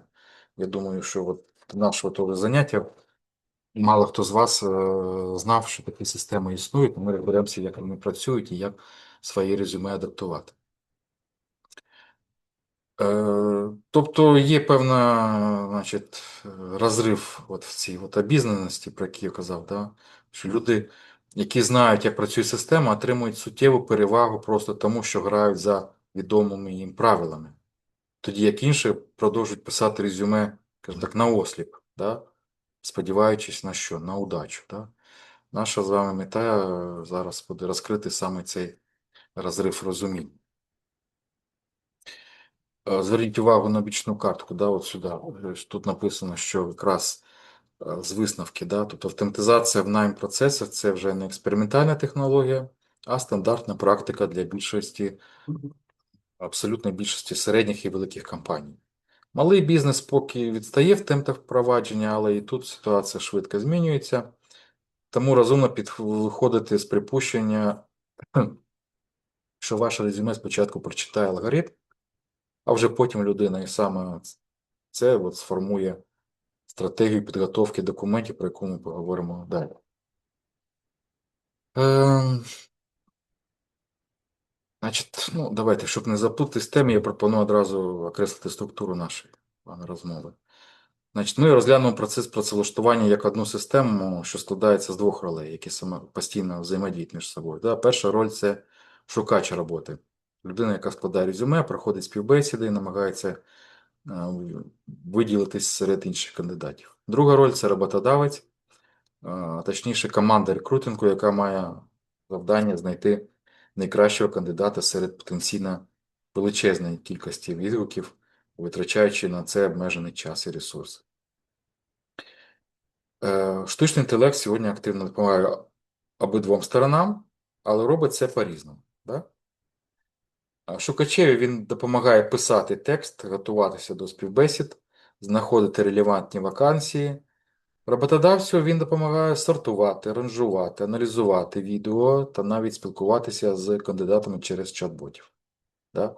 Цікаво, що обидві сторони стикаються з подібними ризиками, тому що алгоритм може помилитися, може бути упередженим, може загубити щось важливе, що бачить лише людське око. Да? Саме тому я вважаю, наприклад, що найкраща стратегія це знати, як думає і працює протилежна сторона. Тому що кандидат, який розуміє логіку рекрутера, пише сильніше резюме. А рекрутер, який розуміє психологію кандидата, буде, ну, значить, скажімо так, будує процес найму в кращий спосіб. Да? Тобто, давайте пройдемось обидвома цими шляхами послідовно, а наприкінці от, об'єднаємо все практичні поради для кожного з вас. Ну, хочу зазначити одразу, що уникаю я поділу на хороших і поганих учасників процесу. Да? Немає сенсу звинувачувати роботодавця за автоматизацію роботи, коли на вакансію претендує кілька сотень людей. Да? Це питання просто фізичної спроможності компанії обробити таку кількість резюме. Да? Так само немає сенсу засуджувати кандидатів, які використовують шиї для резюме. Це просто новий інструмент, яким потрібно скористатися дуже грамотно. Ем, Почнемо з боку шукача роботи. Да? Тому що саме з ним найімовірніше стикалося більше з вас особисто. Ви були в цій ролі, я думаю, і може хтось перебуває. За останні кілька років на ринку з'явилася ціла екосистема інструментів, да, які обіцяють допомогу вам знайти роботу швидше і легше. Умовно, я поділив би їх на 4 великі категорії. Перша це інструменти для написання та редагування резюме і супровідних листів, да, які використовують мовні моделі. Щоб зробити ваш текст грамотнішим, структурованішим, привабливішим для читача, тобто для тої людини, кому вона потрапить. Друга категорія це сервіси, які перевіряють, наскільки ваше резюме сумісне з автоматичними системами відбору, да? Тобто з цими АТС-системами, про які ми поговоримо трошки згодом окремо. Третя категорія це тренажери для співбесід, де штучний інтелект симулює роль інтерв'юєра, ставить вам запитання і навіть аналізує вашу відповідь, тон голосу чи мову тіла. І нарешті четверта категорія це персональні кар'єрні асистенти, побудовані на основі великих мовних моделей, які можуть відповісти на запитання про кар'єру з стратегією, допомогти підготуватися до переговорів про зарплату або навіть скласти план розвитку навичок на найближчий рік. Тут важливо розуміти, що жоден з цих інструментів не замінює вашу власну компетентність і досвід. Тобто вони лише допомагають краще презентувати те, що у вас вже є, і далі ми детально розберемо кожну з цих категорій з конкретними прикладами. Хочу одразу застерегти одночасно, да, жоден з інструментів не зробить за вас професійний вибір і не пройде співбесіду замість вас, тому що, скажімо так, штучний інтелект в руках шукача – це підсилювач, да, як я вже неразово казав, а не заміна. Він чудово справляється з рутинною, форматування, підбором слів, але стратегічне рішення, да, куди подаватися, як вести переговори, залишається за вами, за людиною. Да? Конкретно.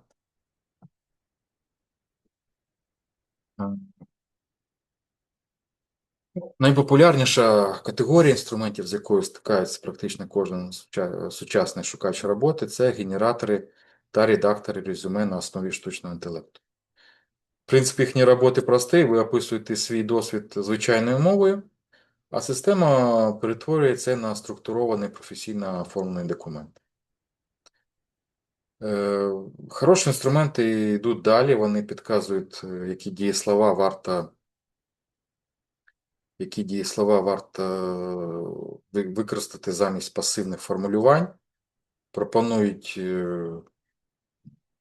додати конкретні цифри і результати там, де ви написали загальні фрази. Наприклад, замість «відповідав за продажі», система вам запропонує «збільшив обсяг продажів на певний відсоток за квартал», якщо ви надасте відповідні дані. Ну, це не магія, це просто алгоритм, навчений на тисячах прикладів успішних резюме та розуміє, які формулювання статистично краще працюють. От.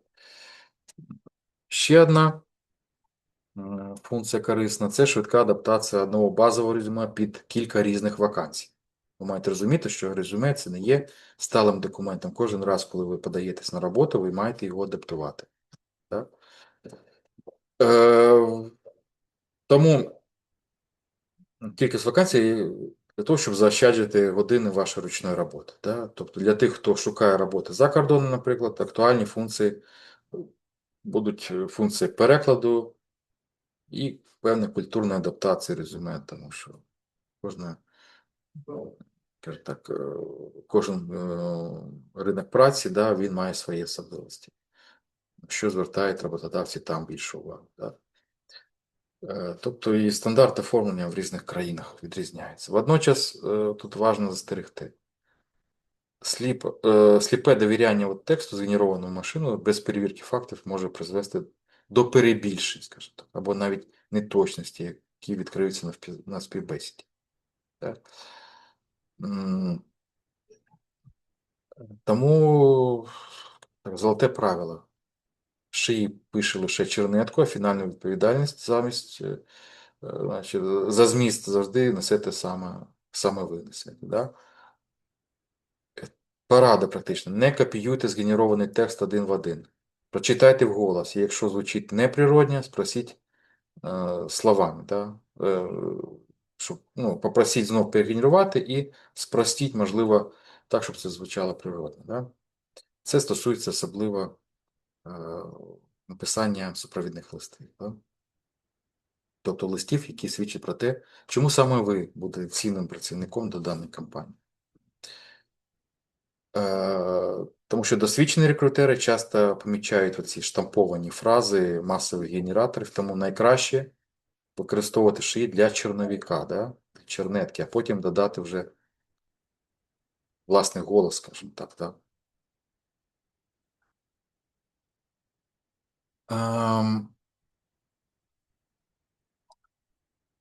Поговоримо про огляд інструментів. Які, значить, основні типи, да, цих типів інструментів, щоб вам було легше зорієнтуватися в цьому, скажімо так, морі пропозицій. Тут я не звертаю увагу, не називаю конкретні бренди, тому що ринок змінюється щомісяця. Сьогоднішній лідер може завтра вступитися якомусь новому продукту, натомість важливо розуміти саме категорії функцій. Генератори резюме з нуля добре підходять тим, хто ще ніколи не складав професійні документи, не знає, з чого почати. Так? Система задає запитання і поступово вибудовує структуру. АТС-чекери, навпаки, вони підходять тим, у кого вже є готове резюме, але воно не, тобто воно не, скажімо, не працює так, що кандидат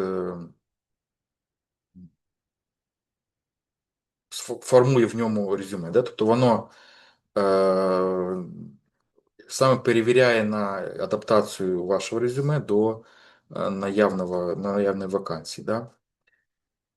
І показує відсоток збігу з описом вакансії, да? Яких ключових слів, наприклад, бракує в вашому резюме. Ці інструменти я навів більш конкретно в 4-му модулі, і ви там подивитесь, які там є. Там і Rezi, і Enhance CV і так далі. Да? Не будемо тут зупинятися, відкривати ці вкладки, дивитися. Всі там зазначені, ви можете подивитися. Да? Редактори стилю та граматики. Це найпростіша категорія, корисна абсолютно всім, незалежно від рівня досвіду, адже навіть носії мови роблять помилки під тиском. Да? Асистенти супровідних листів особливо цінні для конкурентних позицій, де компанія отримує тисячі відгуків і звертає увагу саме на персоналізацію звернення. І нарешті мовні асистенти. Це можна назвати швейцарський ніж, який може допомогти з будь-яким текстовим завданням, який вимагає від користувача чіткіше формулювати запити, щоб отримати якісний результат. Практична порада: не намагайтеся знайти один ідеальний сервіс на всі випадки. Да? Ефективніше скласти невеликий такий робочий набір з двох-трьох інструментів різного призначення. Для чернеток, перевірки АТС і фінальної вичітки. Ну, більшість інструментів пропонують безкоштовний базовий рівень, тому розумно спробувати кілька варіантів, перш ніж платити за підписку. Тепер, власне,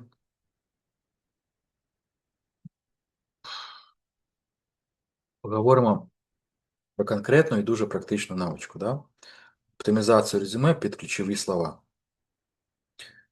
Це, скажімо так, не хитрощі, це не обман системи, це просто вміння говорити тією мовою, яку алгоритм здатний розпізнати. Ну, уявіть, що АТС-система це дуже, скажімо так, буквальний співрозмовник, який шукає точні збіги слів, але не розуміє синоніми такі, ну, так, як людина. Да? Тому перший крок уважно прочитати опис вакансій і виписати звідти терміни, якими компанія описує потрібні навички та обов'язки. Якщо у вакансії написано управління проектами, а в вашому резюме керівництво проектами, для деяких застарілих систем це може бути різні поняття. От. Тому другий важливий момент дублювання абревіатур і повних назв. Напишіть і штучний інтелект, і AI, бо ви не знаєте, який саме варіант шукає конкретний алгоритм. Да? Третє правило. Уникайте надмірної креативності у назвах посад і навичок, там, де очікується стандартна термінологія галузі. От. Творчий підхід, звісно, чудовий для опису досягнень, але не для базових технічних термінів. Водночас треба застерегти від крайності. Да? Значить, переспам, так званий, да, ну, ключовими словами, копіювання значить, неправильних шаблонних листів, да, і вони повторюються десятки разів. От,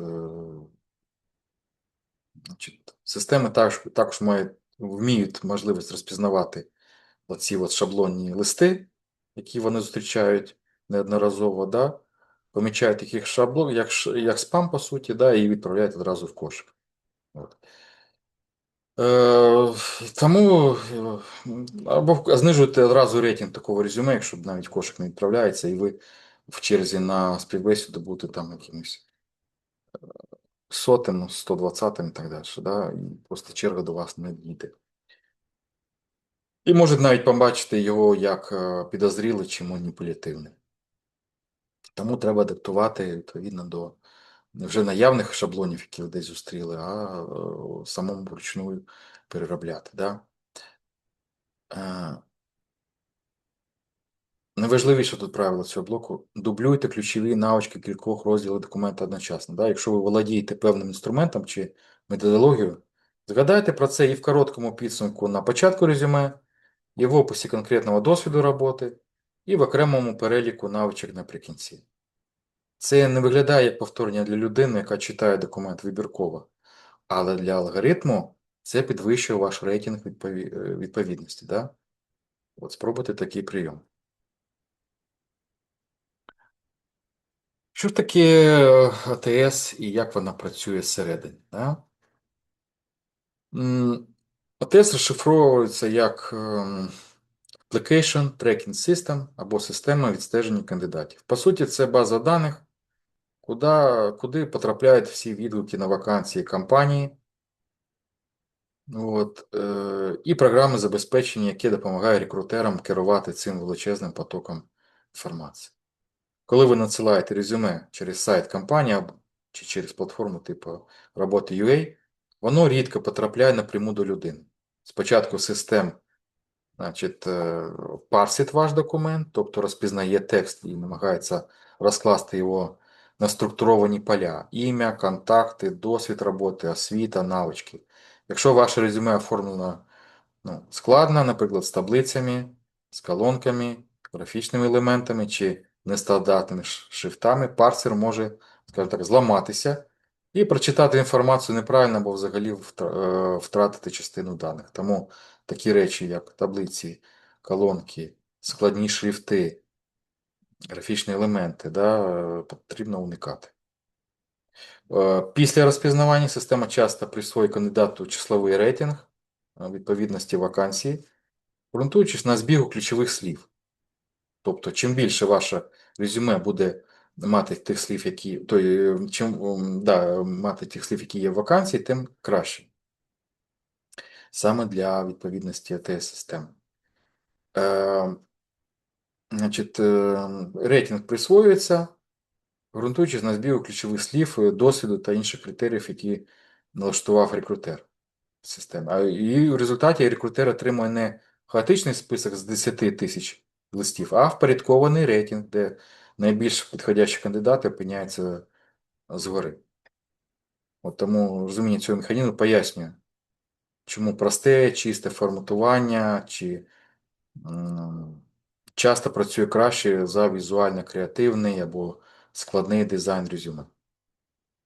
Тому практична рекомендація використовувати стандартні заголовки розділів на кшталт досвід роботи, освіта, навички, замість якихось авторських ваших назв, бо саме такі формулювання найкраще розпізнаються парсерами, і уникайте текстових полів в таблицях чи колонках.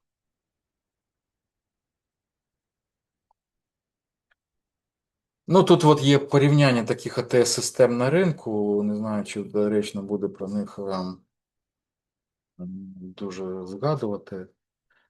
От. Це такі більш технічні речі. Більш цікаве, напевно, буде тим, хто по той бік, хто наймає людей. Тепер про використання штучного інтелекту як нашого помічника до підготовки, до співбесіди. Да? Тобто, ну, це найбільш корисна функція при пошуку роботи. Да? Принцип роботи тут простий. Тобто система ставить вам типові запитання, які реально можуть пролунати на співбесіді для вашої галузі чи посади. Ви відповідаєте голосом або текстом, алгоритм аналізує вашу відповідь і дає зворотній зв'язок. То ви можете це зробити навіть використовуючи той ж ChatGPT, чи Gemini, чи Claude, де ви кажете, давай ми з тобою будемо робити симуляцію співбесіди на посаду там, продавця непродовольчих товарів от, в групі ФОЗі. Там, да? От. Ти мені задаєш типові питання, які можуть пролунати на співбесіді, я відповідаю, ти мені даєш зворотній фідбек. Так. До речі, в попередніх своїх записах, які я вів з іншими групами, там я більше наголос робив на цій практичній роботі. Да? Подивіться, підпишіться, якщо хочете, можете не підписувати, але подивіться, як ми там працювали під час, ну, тобто, там більше я звертався до роботи з моделями, і ми оцю от симуляцію ці робили. Найчастіше такий аналіз, ну, найчастіше, одним із, скажімо так, секцій, скажімо, підготовки, да, базується на популярній методиці STAR, да, яка перекладається в перших літерах ситуація, завдання, дія, результат, яка допомагає структурувати розповідь про минулий досвід так, щоб вона звучала переконливо і конкретно, а не розпливчасто. Тобто система може підказати, що ваша відповідь занадто загальна і бракує конкретних цифр чи результатів, або що ви забули згадати власну роль в командному якомусь проєкті, розповідаючи лише про досягнення команди загалом. Да? Головна перевага такого тренажеру порівняно з підготовкою наодинці, там, перед дзеркалом чи другом, да? Можливість практикуватися стільки разів, скільки потрібно, скажімо так, без відчуття незручності чи страху виглядати некомпетентним перед реальною людиною. Це особливо цінно для людей, які відчувають підвищену якусь тривожність перед співбесідами або вперше виходять на ринок праці після тривалої перерви. Ну, а також важливо пам'ятати, що жоден тренажер не відтворює повністю живу динаміку реальної розмови з непередбаченими уточненими запитанням, тому фінальна практика з реальною людиною все одно залишається необхідним етапом підготовки, тому можете після співбесіди, скажімо, з моделлю взяти когось із знайомих або із родичів, просимулювати таку співбесіду. Да?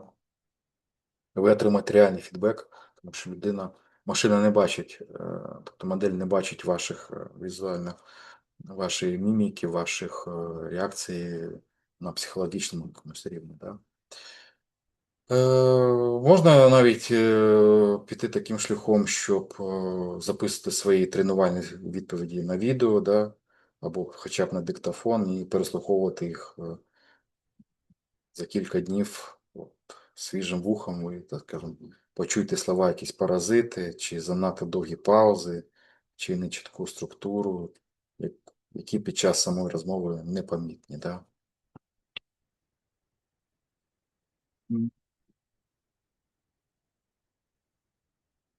Тут, власне, цей слайд про етику автоматичного аналізу мови тіла та голосу йде. Да?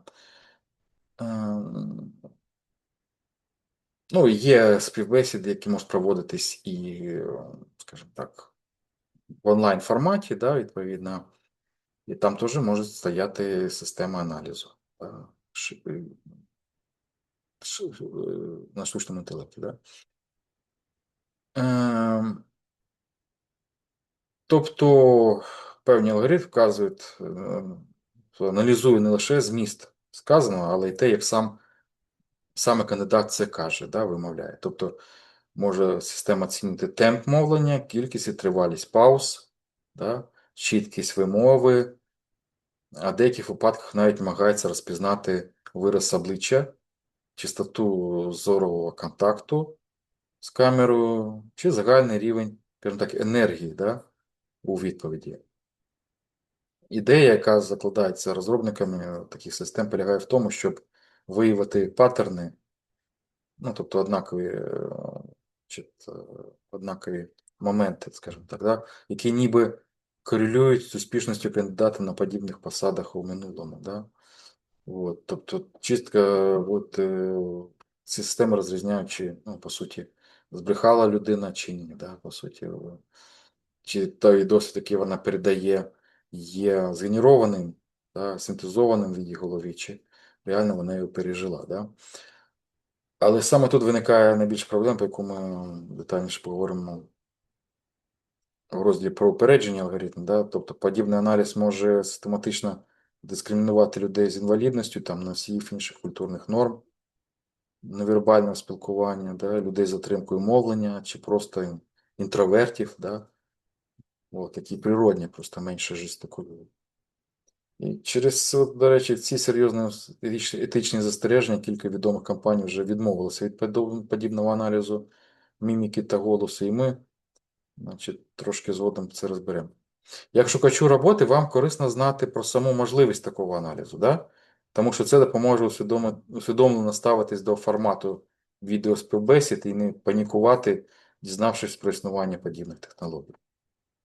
Просто дивіться прямо в об'єктив, говоріть в звичному темпі і не намагайтеся штучно грати емоційність. Да? От, тобто природна манера, да, завжди сприймається краще за награну таку от експресивність.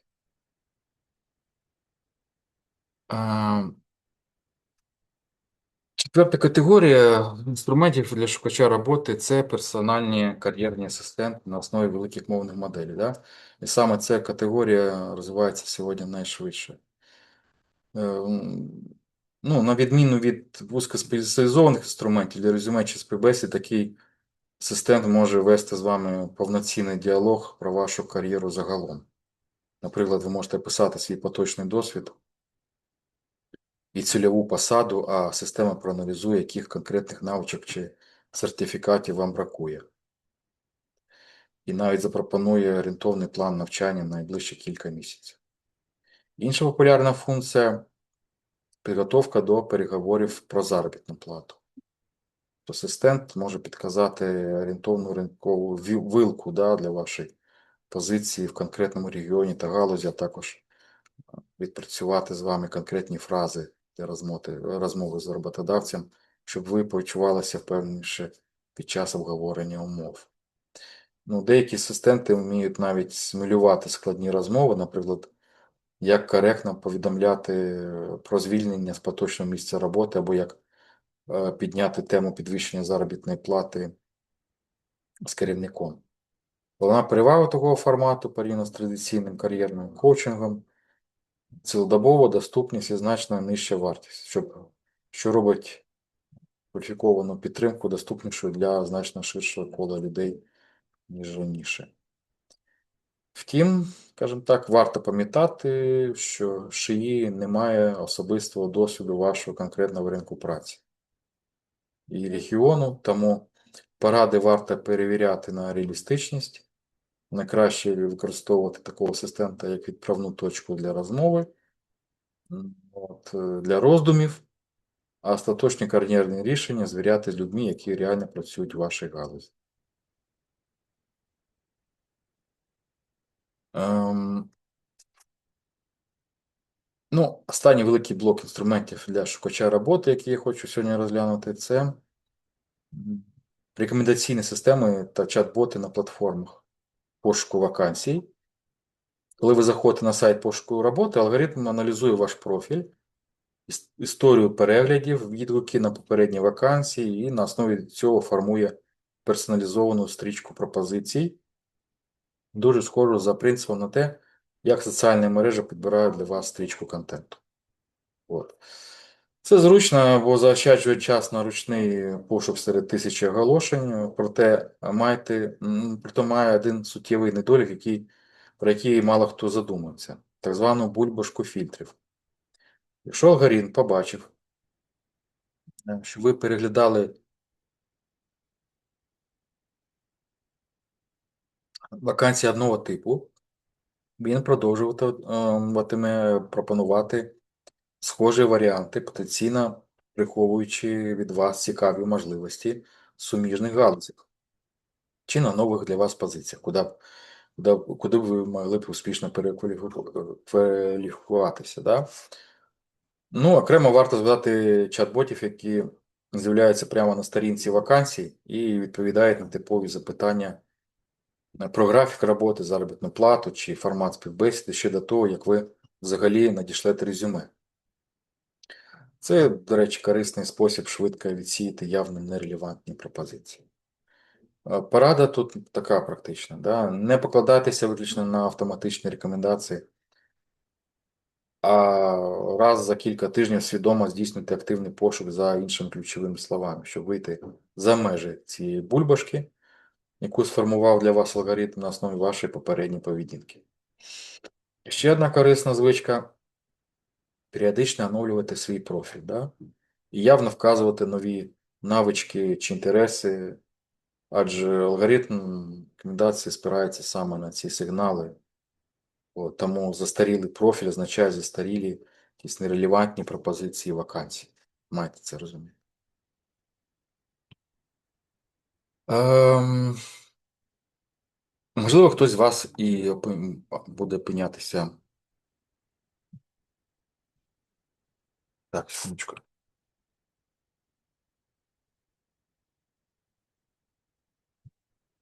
Ем, так, значить, власне, давайте тепер подивимося, як же у нас виглядає пошук роботи зі сторони, значить, рекрутера. Да? Тому що хтось з вас, можливо, опиниться в ролі рекрутера, там, HR-менеджера, так званого. Да? Так само, як і для кандидатів, для роботодавців існує ціла екосистема, значить, скажімо так, інструментів на основі штучного інтелекту. Значить, і тут можна поділити їх на кілька великих категорій. А, Значить, Перша, найпоширеніша автоматичний скринінг та розжування вхідних резюме. Так?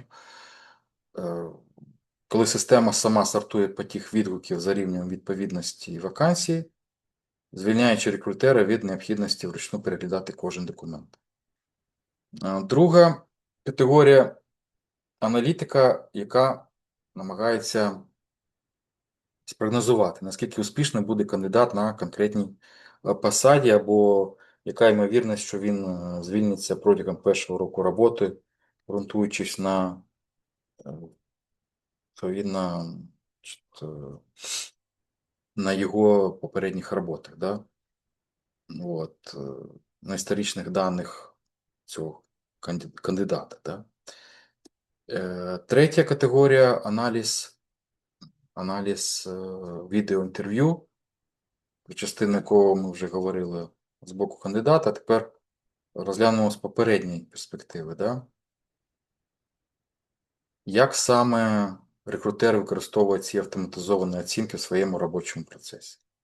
Тобто четверта категорія чат-боти рекрутера,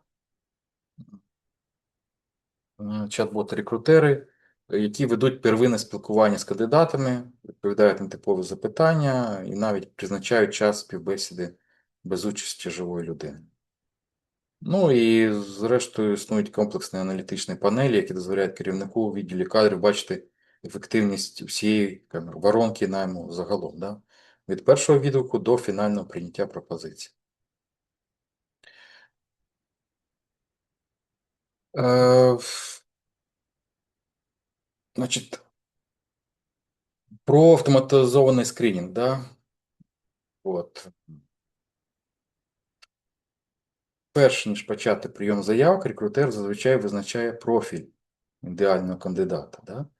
Перелік або обов'язкових і бажаних критеріїв, там рівень освіти, кількість років досвіду, конкретні технічні навички, географічне розташування, знання мов і тощо. Тобто система потім автоматично, коли він налаштує цю систему, автоматично порівнює кожне вхідне резюме з цим профілем і присвоює числову оцінку відповідності, часто в формі відсотка від 0 до 100. І кандидати з найвищим відсотком потрапляють на вершину списку, який бачить рекрутер, тоді як кандидати з дуже низьким відсотком можуть взагалі не потрапити на очі людини. Да? От. Їх автоматично позначають як нерелевантні. От. Тут і криється головний ризик цієї технології в чому? Якщо історичні дані, на яких навчалася система, самі містили ці дані приховані паттерни дискримінації, то, наприклад, якщо в минулому компанія рідше наймала кандидатів певної статі чи віку на конкретні посади, алгоритм може мимоволі відтворити ці ж паттерни, вважаючи їх норму успішного кандидата. Так, да? Це не обов'язково означає злий намір розробників. Да? Найчастіше це просто побічний ефект навчання на недосконалих історичних даних. Тому найкраща практика, яку рекомендують провідні консультанти з етики HR-технологій, завжди залишати простір для людської перевірки сумнівних випадків, так? А не покладатися на алгоритм та на 100% автоматично. Це, скажімо так, не лише етична, а й суто прагматична порада. Алгоритм не бачитиме контексту, який іноді пояснює формальну невідповідність кандидата, тоді як досвідчений рекрутер здатний розпізнати потенціал навіть в нестандартному, да, на перший погляд резюме.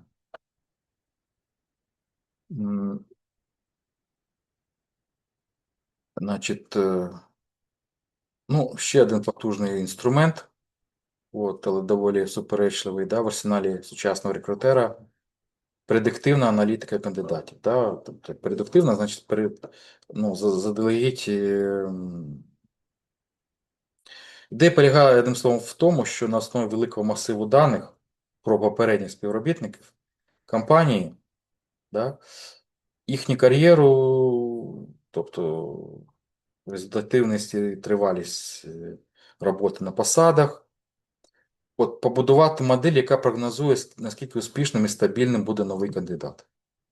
Наприклад, система може оцінити ймовірність того, що людина звільниться протягом перших 6 чи там 12 місяців роботи, спираючись на паттерни в її резюме. Наприклад, часто зміна місця роботи в минулому.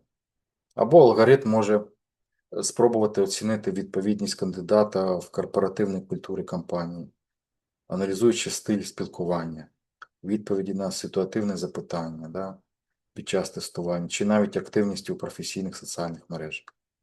Тому важливо розуміти фундаментальне обмеження будь-якої предиктивної моделі. От. Вона працює з ймовірностями та кореляціями на основі минулого досвіду, а не з гарантіями майбутньої поведінки конкретної людини. Тому що часто зміна роботи в минулому може пояснюватись десятками різних особистих обставин, які не мають жодного стосунку до професійних якостей кандидата. Наприклад, переїздом родини чи ліквідацією попереднього роботодавця. Да? Тому відповідальні компанії використовують подібні прогнози лише як одну із кількох точок даних для прийняття рішення, а не як остаточний вирок, що автоматично закриває кандидату шлях до співбесіди. От. Кандидатам, звісно, корисно знати про таку аналітику і коротко пояснювати в резюме якісь логічні причини змін в кар'єрі, щоб людина бачила контекст, чому так відбувається.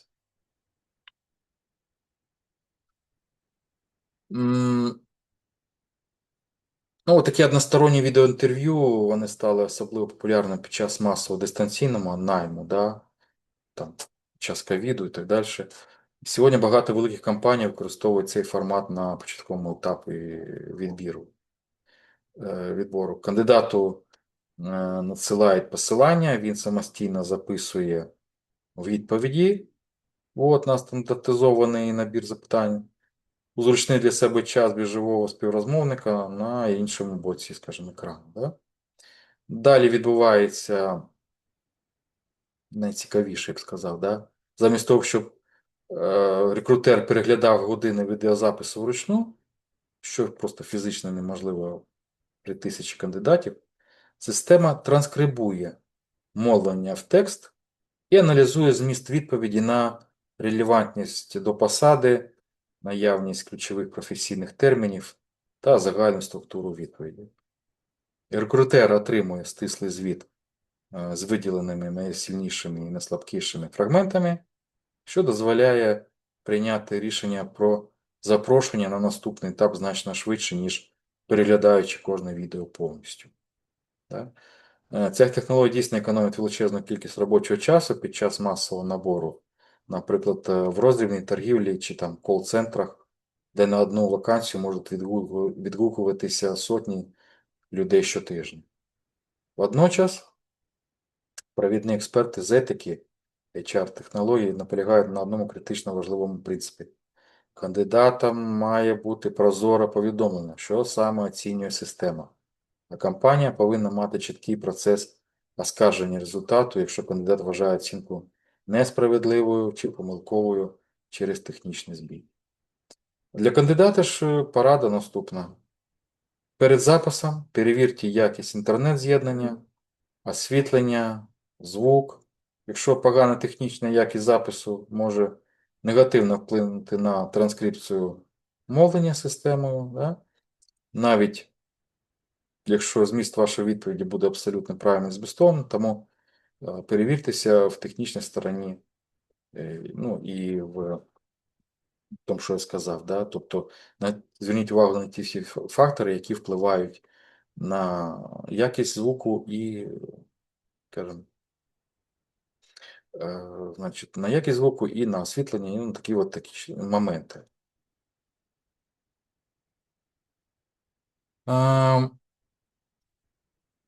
Ще один інструмент, який дедалі частіше зустрічається на сайтах компанії, це чат-боти рекрутера.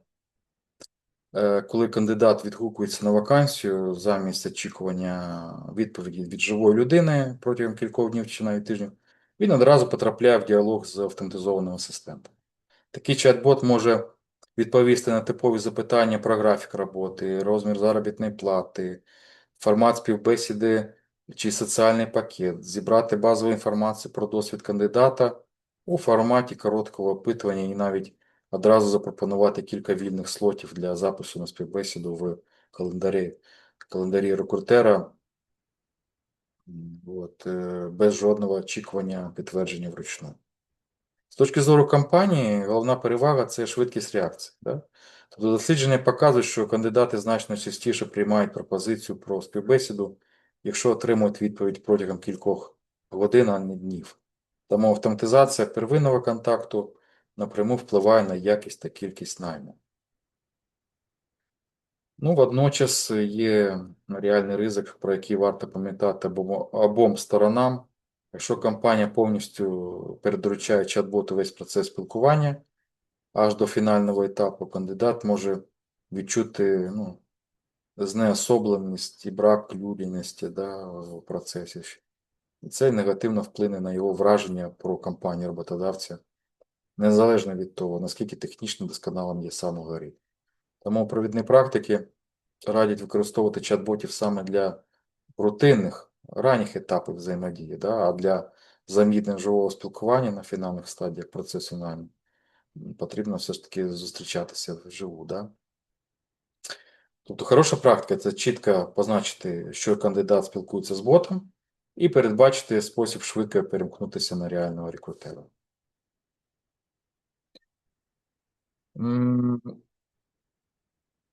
Тут бачите економічну доцільність, ефективність автоматизації найму.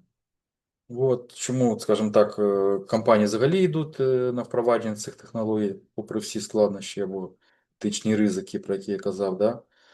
І цифри в таблиці перед вами показують типову різницю до і після впровадження автоматизації в процес найму. Середній час закриття вакансій скорочується суттєво, часто на третину чи навіть на половину, адже рекрутер витрачає значно менше часу на ручне сортування вхідних резюме. Якщо раніше один рекрутер міг фізично переглянути максимум кілька десятків резюме за робочий день, то система з автоматичним скринінгом здатна обробити тисячі документів за лічені хвилини, залишаючи людині для уважного розгляду лише найбільш релевантну частину кандидатів. Швидкість першої відповіді кандидату теж дуже, скажімо так, зростає. Замість кількох днів очікування людина отримує реакцію протягом кількох годин, що, за даними досліджень, суттєво підвищує ймовірність прийняття пропозиції про співбесіду.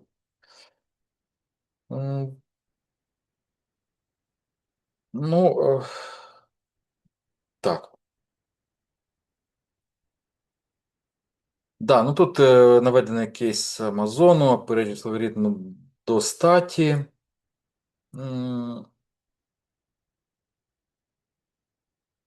Що тут у нас?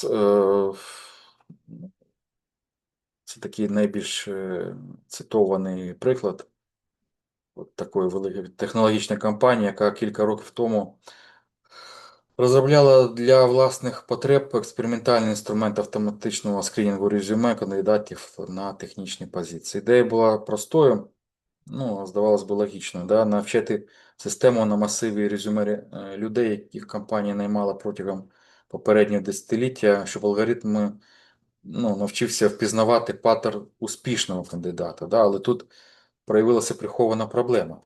В технологічній галузі історично значно переважали чоловіки, тому переважна більшість резюме в начальному масиві належала саме чоловікам. І система, аналізуючи ці дані, буквально засвоїла упередженість як норму. Вона почала систематично знижувати рейтинг резюме, які містили слово «жіночий», наприклад, у формулюванні капітан жіночого шахового клубу. А також знижувала оцінку випускницям двох конкретних жіночих коледжів, хоча формально стать ніде не вказувалася напряму. Інженери компанії намагалися виправити цю упередженість, прибираючи очевидні маркери, але алгоритм продовжував знаходити приховані непрямі кореляції. Ну, зрештою, компанія ухвалила рішення повністю закрити проєкт, так і не досягнувши прийнятного рівня справедливості системи, і цей випадок став таким відомим, всесвітньо відомим для всієї галузі.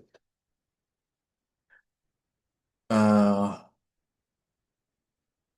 Ну, другий кейс, значить, критика стосувався критики аналізу емоцій в відеоспівбесідах. М, Значить, це стосується компанії, яка розробляла платформу для запису та аналізу односторонніх відеоінтерв'ю, технологію, про яку ми вже говорили раніше. Спочатку сервіс пропонував роботодавцям доволі таку амбітну, да, функцію. Алгоритм намагався аналізувати не лише зміст сказаного кандидатом, да, а й його міміку, тон голосу, мову тіла, формуючи на основі цього додатковий бал відповідності посаді. Ця функція викликала серйозну хвилю критики з боку правозахисних організацій, які подали формальну скаргу до відповідних органів, стверджують, що технологія непрозора для кандидатів і потенційно дискримінує людей з певними формами інвалідності, да? Там, з розладами аутичного спектру чи просто нетиповою мімікою, не пов'язаною жодним чином з професійними якостями людини. Ну і окрему критику висловили науковці, які поставили під сумнів саму базову передумову технології. Чи дійсно існує надійний науковий зв'язок між виразом обличчя, да, під час короткого відео та реальною професійною успішністю на посаді? Ну, під тиском цієї критики та, скажімо так, великою суспільною увагою компанія ухвалила рішення повністю відмовитись від аналізу відео та звукових характеристик мовлення, залишивши лише аналіз змісту текстової транскрипції відповіді. Да? От. Ну, це кейс, що доводить, що це як приклад того, як суспільний тиск і наукова критика здатні змусити навіть велику технологічну компанію переглянути власний продукт заради етичності використання. Да? Е, За віком, да, дискримінація за віком, за станом здоров'я. Щодо вікової дискримінації, кілька великих компаній, які розміщували оголошення про вакансії через рекламні алгоритми соціальних мереж, отримали критику та судовий позов за те, що система таргетувала система таргетування, тобто реклами, да, цільової, показувала оголошення переважно користувачам молодшого віку, фактично обмежуючи видимість вакансій для старших кандидатів. Хоча компанія формально ніде не вказувала вікові обмеження прямим текстом. Це приклад того, як алгоритм може дискримінувати не прямо, отримуючи показ реклами під критерієм залученості аудиторії, який статистично корелює з віком. Ну, другий тип стосується людей з інвалідністю. Дослідники неодноразово документували випадки, коли система автоматичного аналізу відеоінтерв'ю чи навіть просто голосового мовлення, да, знижували оцінку людей з заїканням, так, тремором голосу, порушенням слуху чи іншими особливостями, які впливають на спосіб комунікації, хоча ці особливості жодним чином не стосуються професійної компетентності кандидата. В Сполучених Штатах подавалися судові позови на підставі закону про захист прав людей з інвалідністю, в яких стверджувалося, що такі алгоритмічні системи створюють незаконний бар'єр для працевлаштування. Саме через накопичення подібних випадків регулятори по всьому світу почали вимагати від компанії проведення незалежного аудиту алгоритмів найму на предмет прихованої дискримінації. Звідки беруться такі упередження? Звідки вони беруться? Тому що взагалі алгоритми стають на перший, з того, що я вже казав, хоча нам здається, що машина має бути об'єктивніша за людиною, вільною від емоцій, які там притаманні або особистих симпатій, да? Але все навпаки. Да? Тобто перша головна причина упереджені історичні дані, про які я казав вже неодноразово. Алгоритм навчається на прикладах минулих рішень компанії. Да? А якщо в минулому ці рішення були самі містили дискримінаційні паттерни, свідомо чи несвідомо, система просто вивчає і витворює цю саму упередженість у ще більшому масштабі та з більшою, ну, скажімо, швидкістю, да? Швидкістю машини. Да? Друга причина це непрямі кореляції. Навіть якщо прибрати з даних прямі маркери статі, віку чи там, етнічного походження, алгоритм здатний знайти приховані замінники цієї інформації, наприклад, назву навчального закладу, поштовий індекс проживання, чи навіть стиль написання тексту, які статистично корелюють із захищеними характеристиками. Третя причина менш очевидна, але не менш важлива. Брак різноманітності серед команд розробників, які створюють ці системи. Якщо команда не уявляє повного спектру реальних життєвих ситуацій, користувачів, вона просто не здогадується протестувати систему на відповідних сценаріях заздалегідь.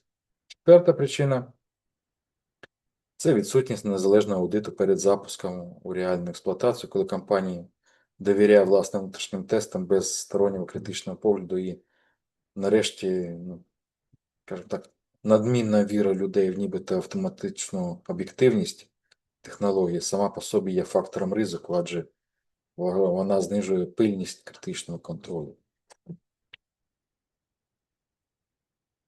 Ем, Ну, як захистити свої права, да, шукачеві роботи? Які конкретні практичні поради? Значить, якщо вона підозрює, що зіткнулася з алгоритмічною дискримінацією, да? Ну, перша порада введіть простий облік. Фіксуйте дати подання заявок, назви компанії, вакансії, а також отримані відповіді чи їх відсутність. Ну, це не просто якась там, знаєте, зайва бюрократія з вашого боку, коли такий облік стає незамінним, якщо виникне підозра на систему повторювану проблему, якщо вона повторюється раз за разом і вже є не поодиноким випадком. Да? Друга порада – не бійтеся звертати до компанії з прямим запитанням про критерії ухваленого автоматизованого рішення, особливо якщо ви отримали відмову напрочуд, скажімо так, швидко, ще до будь-якої співбесіди. Да? Тобто, ну, такі сумлінні компанії, вони, звичайно, готові пояснити загальну логіку процесу відбору. Третя порада більш експериментальна. Якщо ви маєте підозру щодо конкретної системи, так, спробуйте подати кілька версій свого резюме з різним форматуванням і подивіться, чи стабільно вони проходять первинний відбір.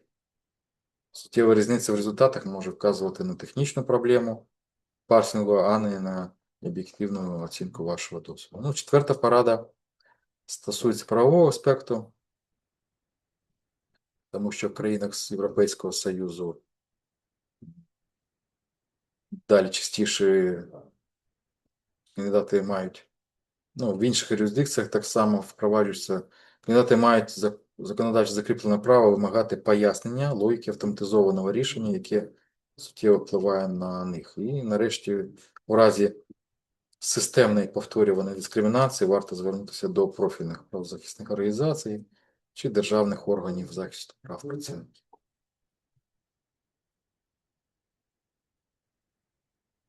А,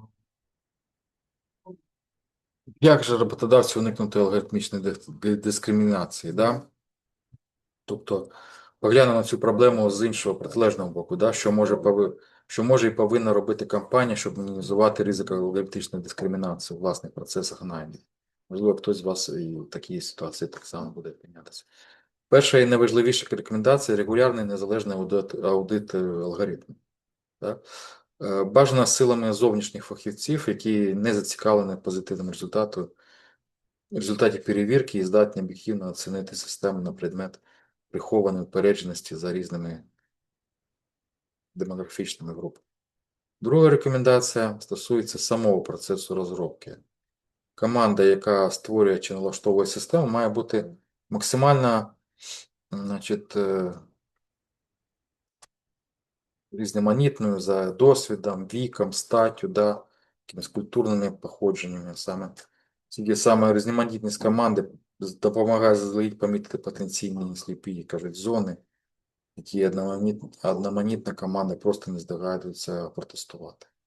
Третя рекомендація принципова: ніколи не дозволяйте системі ухвалювати остаточне рішення про відмову кандидату повністю автономно, без жодної можливості людського перегляду, особливо в таких от неоднозначних випадках. Четверта рекомендація стосується прозорості. Кандидатів варто прямо інформувати про факт використання автоматизованих систем у процесі відбору та по загальну логіку їх роботи, оскільки прихованість лише підриває довіру та посилює юридичні ризики для компанії в разі подальшого розслідування. І нарешті компаніям варто періодично аналізувати статистику відбору за демографічними та іншими групами. Якщо певна група кандидатів систематично отримує значно нижчі оцінки, ну, це певний сигнал для термінової перевірки системи, от, так, а не привід для самозаспокоєння через якусь технічну об'єктивність рішень. Да, скажімо. Це у нас більш європейські моменти. Що ж у нас в Україні, да? Що ж у нас в нашій рідній Україні? Яке тут у нас нормативне регулювання, да, відбувається?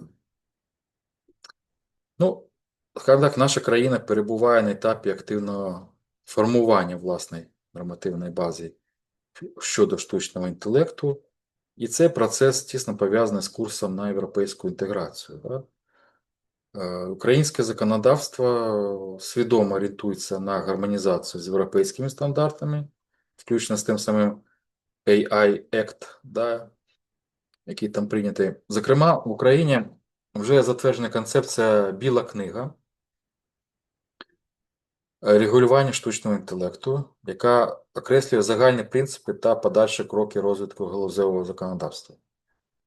Водночас важливо чесно зазначити, да, що окремого комплексного закону, який спеціально регулював би саме використання ШИІ в сфері найму персоналу, в Україні поки немає. І ця робота перебуває на стадії розробки та громадського обговорення.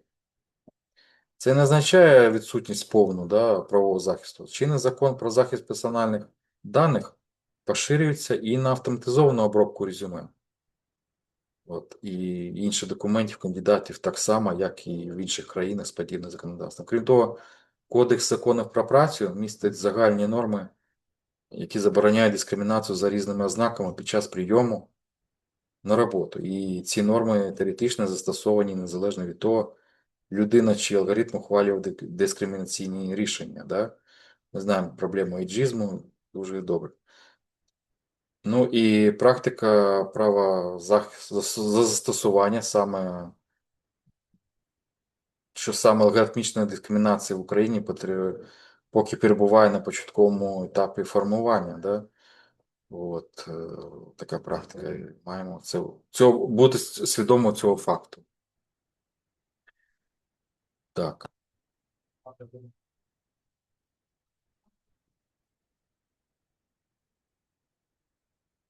Ну і у нас, скажімо так, дуже просунута система діє, держава і я, і інші державні цифрові сервіси. І тут ми не пасемо, як кажуть, задніх. У нас перший в світі прирівняний паперовий паспорт до цифрового, також і е, права на технічний паспорт, да, право на керування транспортним засобом. Да. Е, тобто реалії у нас непогані, навіть я б сказав, дуже хороші. Тобто Україна, можна сказати, в останні роки стала однією з визначних лідерок цифровізації державних послуг, і портал і застосунок Дія стали символом цього процесу. Хоча Дія найбільш відома широкому загалу завдяки цифровим документам, платформа поступово, я вам показував, да, там є вже система, поступово розширив функціонал, який дотичний до ринку праці, зокрема через напрямок Дія бізнес, орієнтований на підприємців та роботодавців, який пропонує цифрові інструменти для реєстрації бізнесу, найму співробітників і веденням кадрового документології.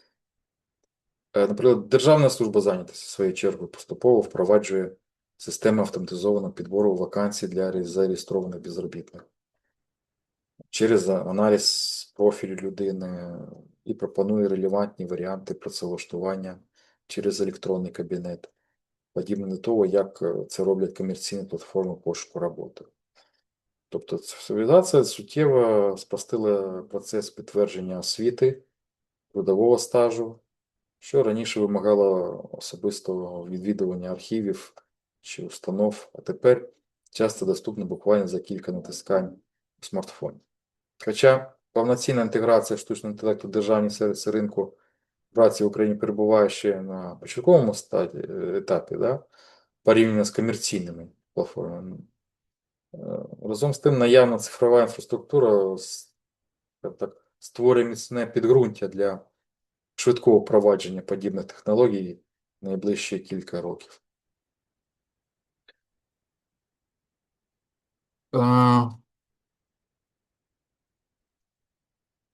Ну, які тут у нас на нашій основі, на нашому ринку праці є, скажімо, вітчизняні комерційні платформи пошуку. Да? Провідні українські сайти з пошуку роботи вже кілька років активно впроваджують елементи штучного інтелекту, я вже про це казав. Тобто рекомендаційні алгоритми, які аналізують ваш профіль і пропонують релевантні посади, да? Вакансії, інструменти для роботодавців, які допомагають автоматично оцінювати, да? І ранжувати вхідні відгуки на вакансію, а також аналітичні системи ринку заробітних плат, да? Які дозволяють як кандидатам, так і компаніям орієнтуватися в актуальних цифрах по конкретній галузі і регіону. Це особливо корисно під час, наприклад, переговорів про заробітну плату, про які ми говорили раніше в контексті персональних кар'єрних асистентів. Тобто, маючи реальні ринкові дані від локальної платформи, ви ведете розмову з роботодавцями з значно сильніших позицій. Тобто, українські роботодавці, особливо в таких сферах з високою конкуренцією, таланти, тобто такі як інформаційні технології, вони дедалі активніше впроваджують власних чат-ботів для первинного відбору кандидатів. Тому, загалом, порівнюючи з найбільшими глобальними гравцями ринку, український сегмент поки що дещо відстає за глибиною, складністю впроваджень рішень. Проте темпи розвитку цієї сфери в Україні останніми роками помітно пришвидшилися, зокрема завдяки активному розвитку локальної технологічної спільноти. І тут ви бачите, які у нас, в яких сферах запроваджений штучний інтелект, незалежно від форм власності держустанови і комерційної платформи.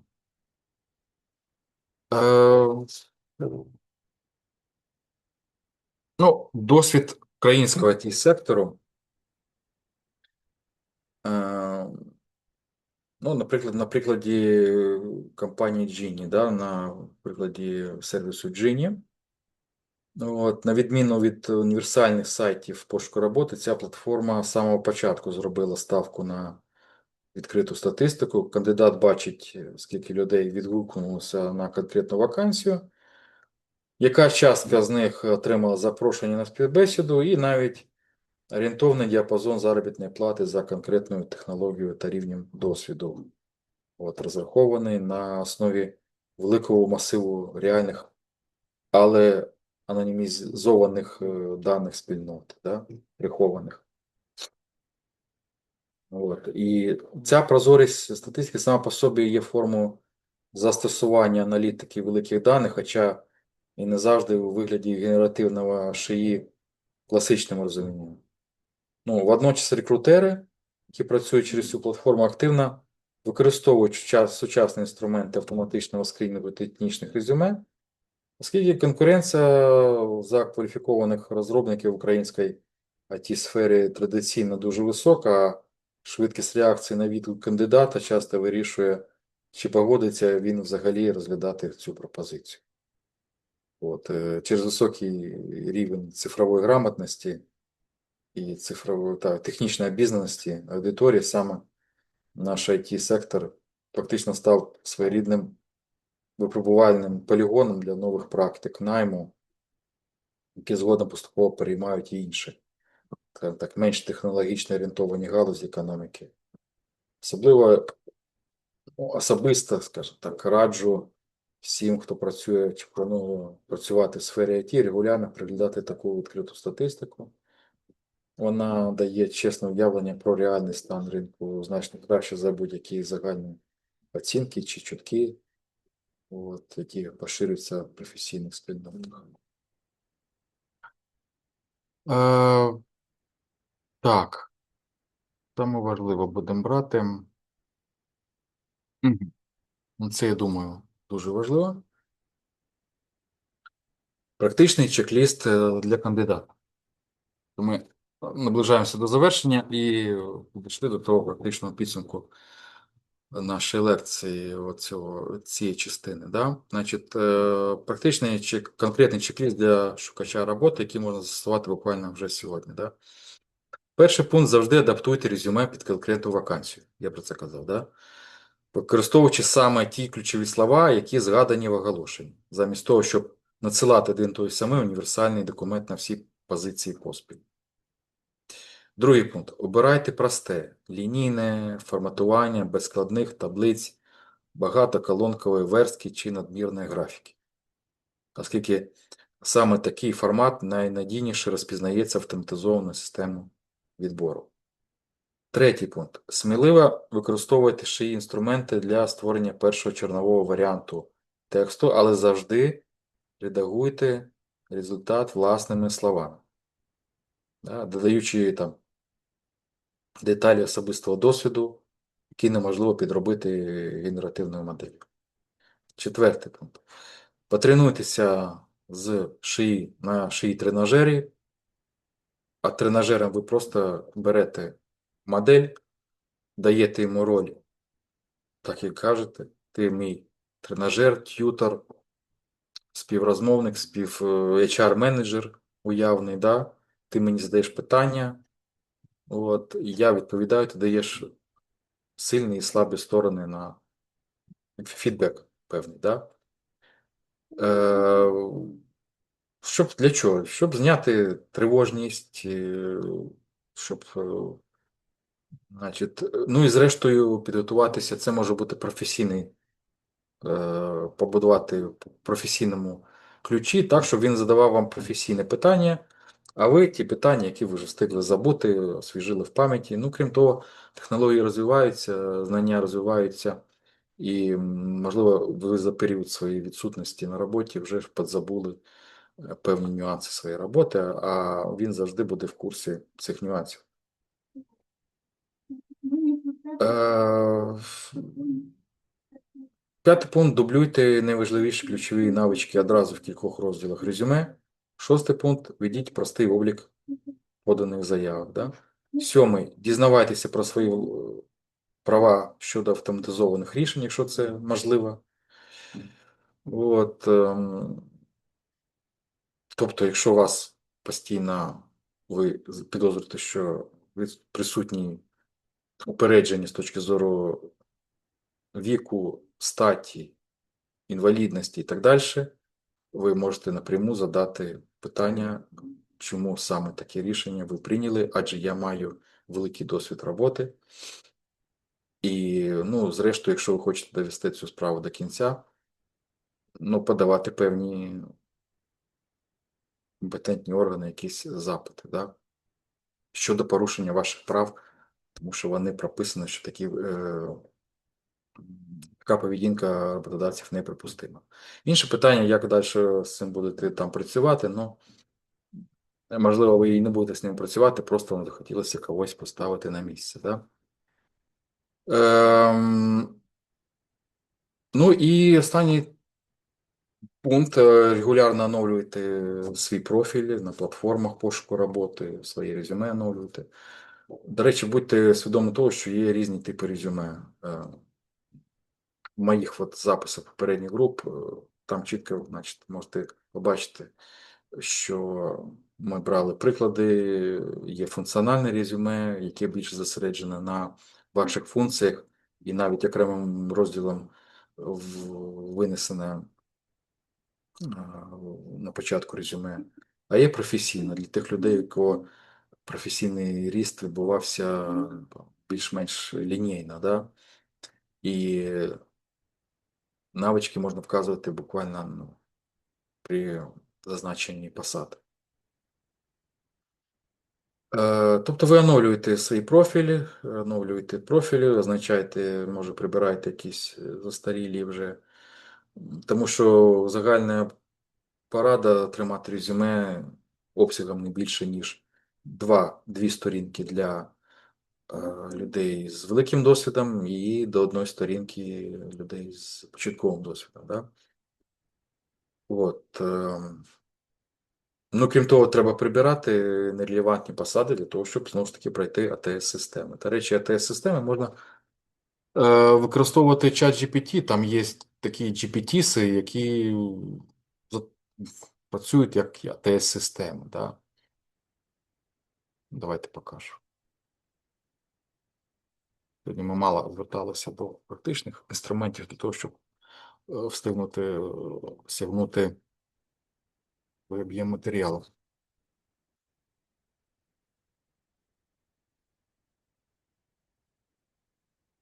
Да, до речі, стало заплановано вчора буквально прочитав, що в безкоштовній версії стало доступне запланування, функція планування. Ну, отримали ви якийсь лист в вашу електронну пошту на Gmail.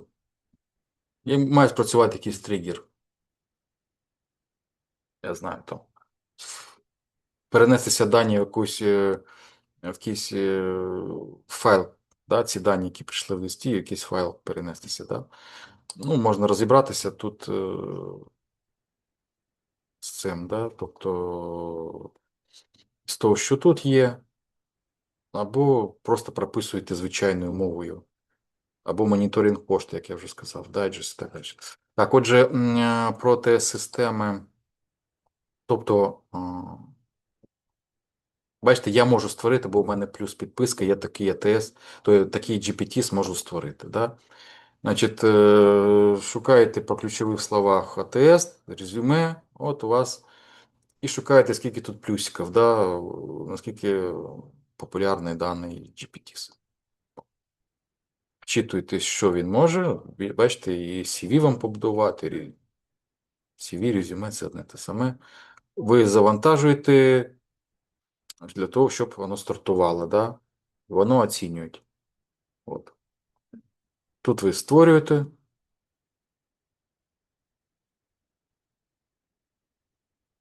тут ви завантажуєте. Тобто, ви не просто його завантажуєте, ви ще вставляєте job description, тобто опис вакансії, або, значить, для цільової ролі, ну, тобто description. А він показує відповідність до вакансій. Да? Якщо ви не маєте резюме, поки що надішліть мені деталі, ну, деталі, да, і я вам побудую з нуля. Да? Тобто такі ATS GPT є, вони у вас завжди під рукою. Безкоштовні варіанти ви можете користуватися. Ну, єдине, що я вам раджу працювати над своєю англійською мовою, щоб розуміти хоча б, що тут буде прописано. Ну, а є повністю готові рішення. Там, вони у мене там всі прикріплені, там, Резі, Знову ж таки, не англомовні, і тут треба, скажімо так, розібратися. Правда, тобто, то є функція, ви завантажуєте свої резюме, вакансію і показують відповідність, скажімо так, рівень успішності, що ви будете, що вас виберуть. Буде показано, де у вас пробіли в які пункти підтягнути треба і так далі. Так? Отже, про що я? Ага. Ну, в принципі, тут я все сказав. Оновлюйте свій профіль. Ага. Е, Поради для роботодавця. Е, Прошу, так.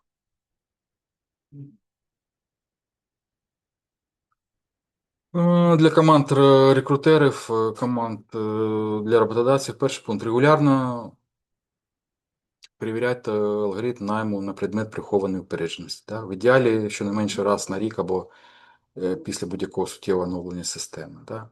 Другий пункт завжди забезпечуйте змістовну можливість людського перегляду для кожного автоматизованого рішення про відмову. Особливо в межах випадках, ну, в межових таких випадках, да, коли оцінка системи близька до порогового значення.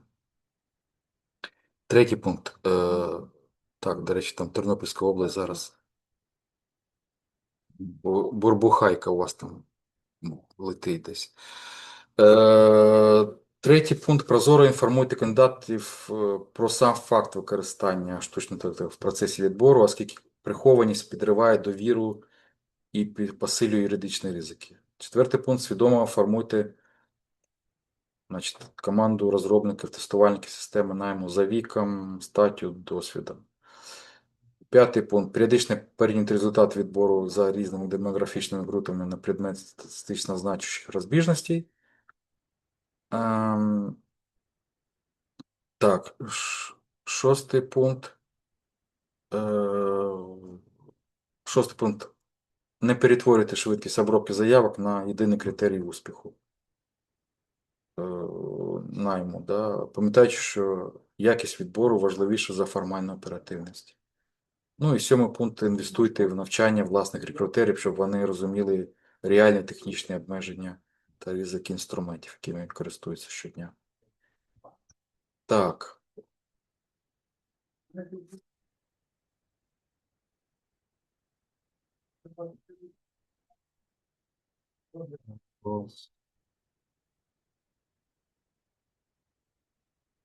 Так.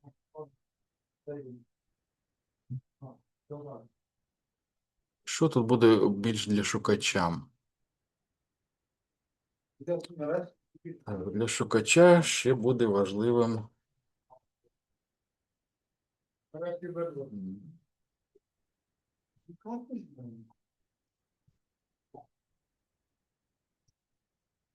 В принципі, я вже, скажімо так, все це більш розтлумачив.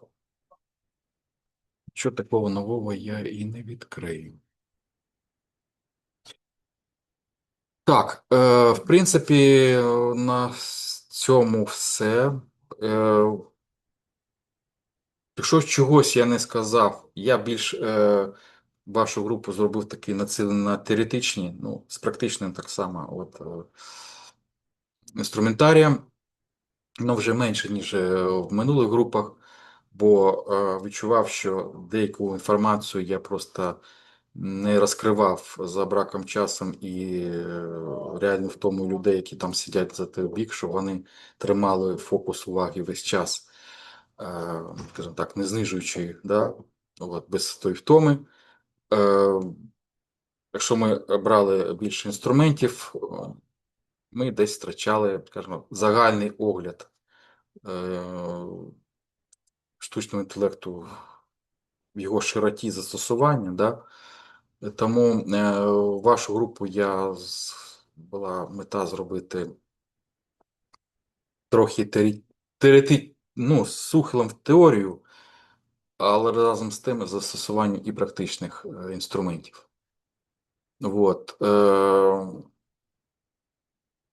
Ясно, що головне питання, яке стоїть перед кожним із нас, це побороти перший поріг, скажімо так, такої, ну, застережень певних, да, опаски, такого остраху перед цією технологією, бо є багато, скажімо так, моментів, де її можна застосувати, тобто, а насправді вона вже стосовується де завгодно. Єдине, що нам просто потрібно впровадити її в наше повсякденне життя. Да? От, знати її недоліки, упередження, міфи, які є, скажімо так, ну, зняти, бо, як ви побачили, штучний інтелект це всього-навсього алгоритм плюс дані. Дані, на які ми навчаємося, дані, зараз пані Юлія бачу. Тому не треба боятися, треба сміливо йти на зустріч новому.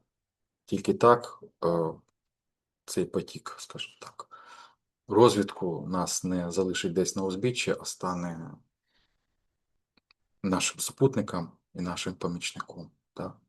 Тому що він стане прочно і плотно зайде в наше життя і, по суті, ми будемо прибігати до його допомогою де тільки можна.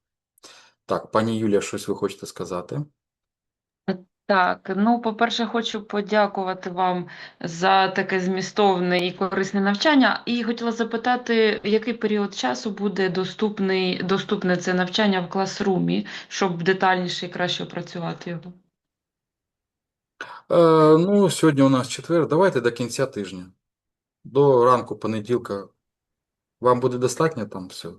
Думаю, так, так, дякую дуже. Так, прошу. Бо багато цікавої інформації, треба детальніше і дуже актуальної. Так що дякую вам. Так, я старався. Я старався, щоб це була реальна, жива, скажімо так, і актуальна інформація, щоб ви розуміли цю технологію в її різноманітті, да, щоб вони, скажімо так, дати різний погляд на всі ці речі, що пов'язані з штучним інтелектом. Дякую вам за увагу І і я так само, вибачте, хотіла вам дуже подякувати за цей цікавий курс, бо, наприклад, ну, наш час це дуже цікава і корисна інформація. Ну і для себе я теж багато чого дізналася, бо, наприклад, я більш працювала з чатом, от GPT, як. І я ж кажу, що я стільки платформ дізналася, що ну, дуже цікаво. І я так зрозуміла, то, що курс буде до понеділка, там ми можемо в групі да, будемо передивитися. да, Так, ну а ті ж всі відео ж в Ютубі будуть ну, доступні, та? да, Бо я так звісно. вечором, бо я так вечором іноді собі продивлялася, бо я ж кажу, так вроді слухаєш, запам'ятовуєш, щось собі нотуєш, але все одно. Так, ну і дуже вам дякую. Ці 4 дні взагалом. Я ж кажу, дуже багато цікавої інформації було. Так що вам велике дякую Да, за таку приємно. корисну інформацію. Да, ну я ж кажу, що я для себе, ну я знала там декілька платформ, але ну якось я не думала, що їх настільки більше. Так що дякую вам. Дякую вам. Переглядайте мої минулі записи. Там я їх, скажімо так, ми більше працювали, скажімо так, тут я більше упор зробив на презентаційний матеріал. Там ми більше працювали, і мені здавалося таке, знаєте, що я десь опускав якусь таку, знаєте, ширший погляд на це все.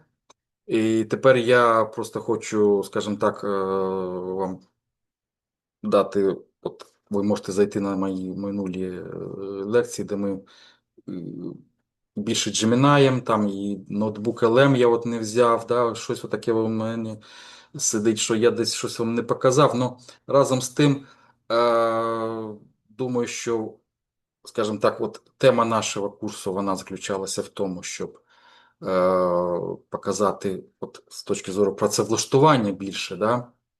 Якісь психологічні, можливо, моменти ви з цього візьмете. Да? Залишаються вам всі записи. Тобто технічні моменти, якісь сервіси у вас залишаються в курсі, ви можете ще їх глянути.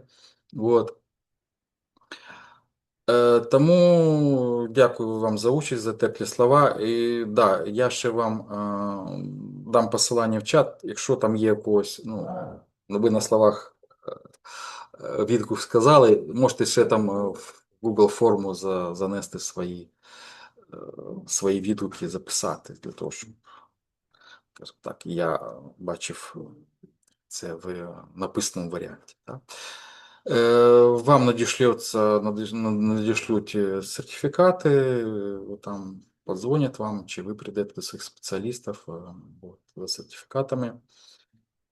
Тому успіху вам на шляху зі штучним інтелектом. Ідіть разом з ним за руку. Принаймні там, де він вам буде в нагоді, використовуйте його, і це буде вам як великою перевагою і на роботі. Ви можете використовувати його для прискорення і пришвидшення своєї діяльності, своїх процесів. Головне, я вам всім бажаю мирного неба, щоб все у вас було добре. Всіх гараздів. Дякую за увагу і до побачення. Можливо, ще побачимося. Дякуємо вам Побачення. навзаєм. Дякую. Все, щасливо. Щасливо, до побачення.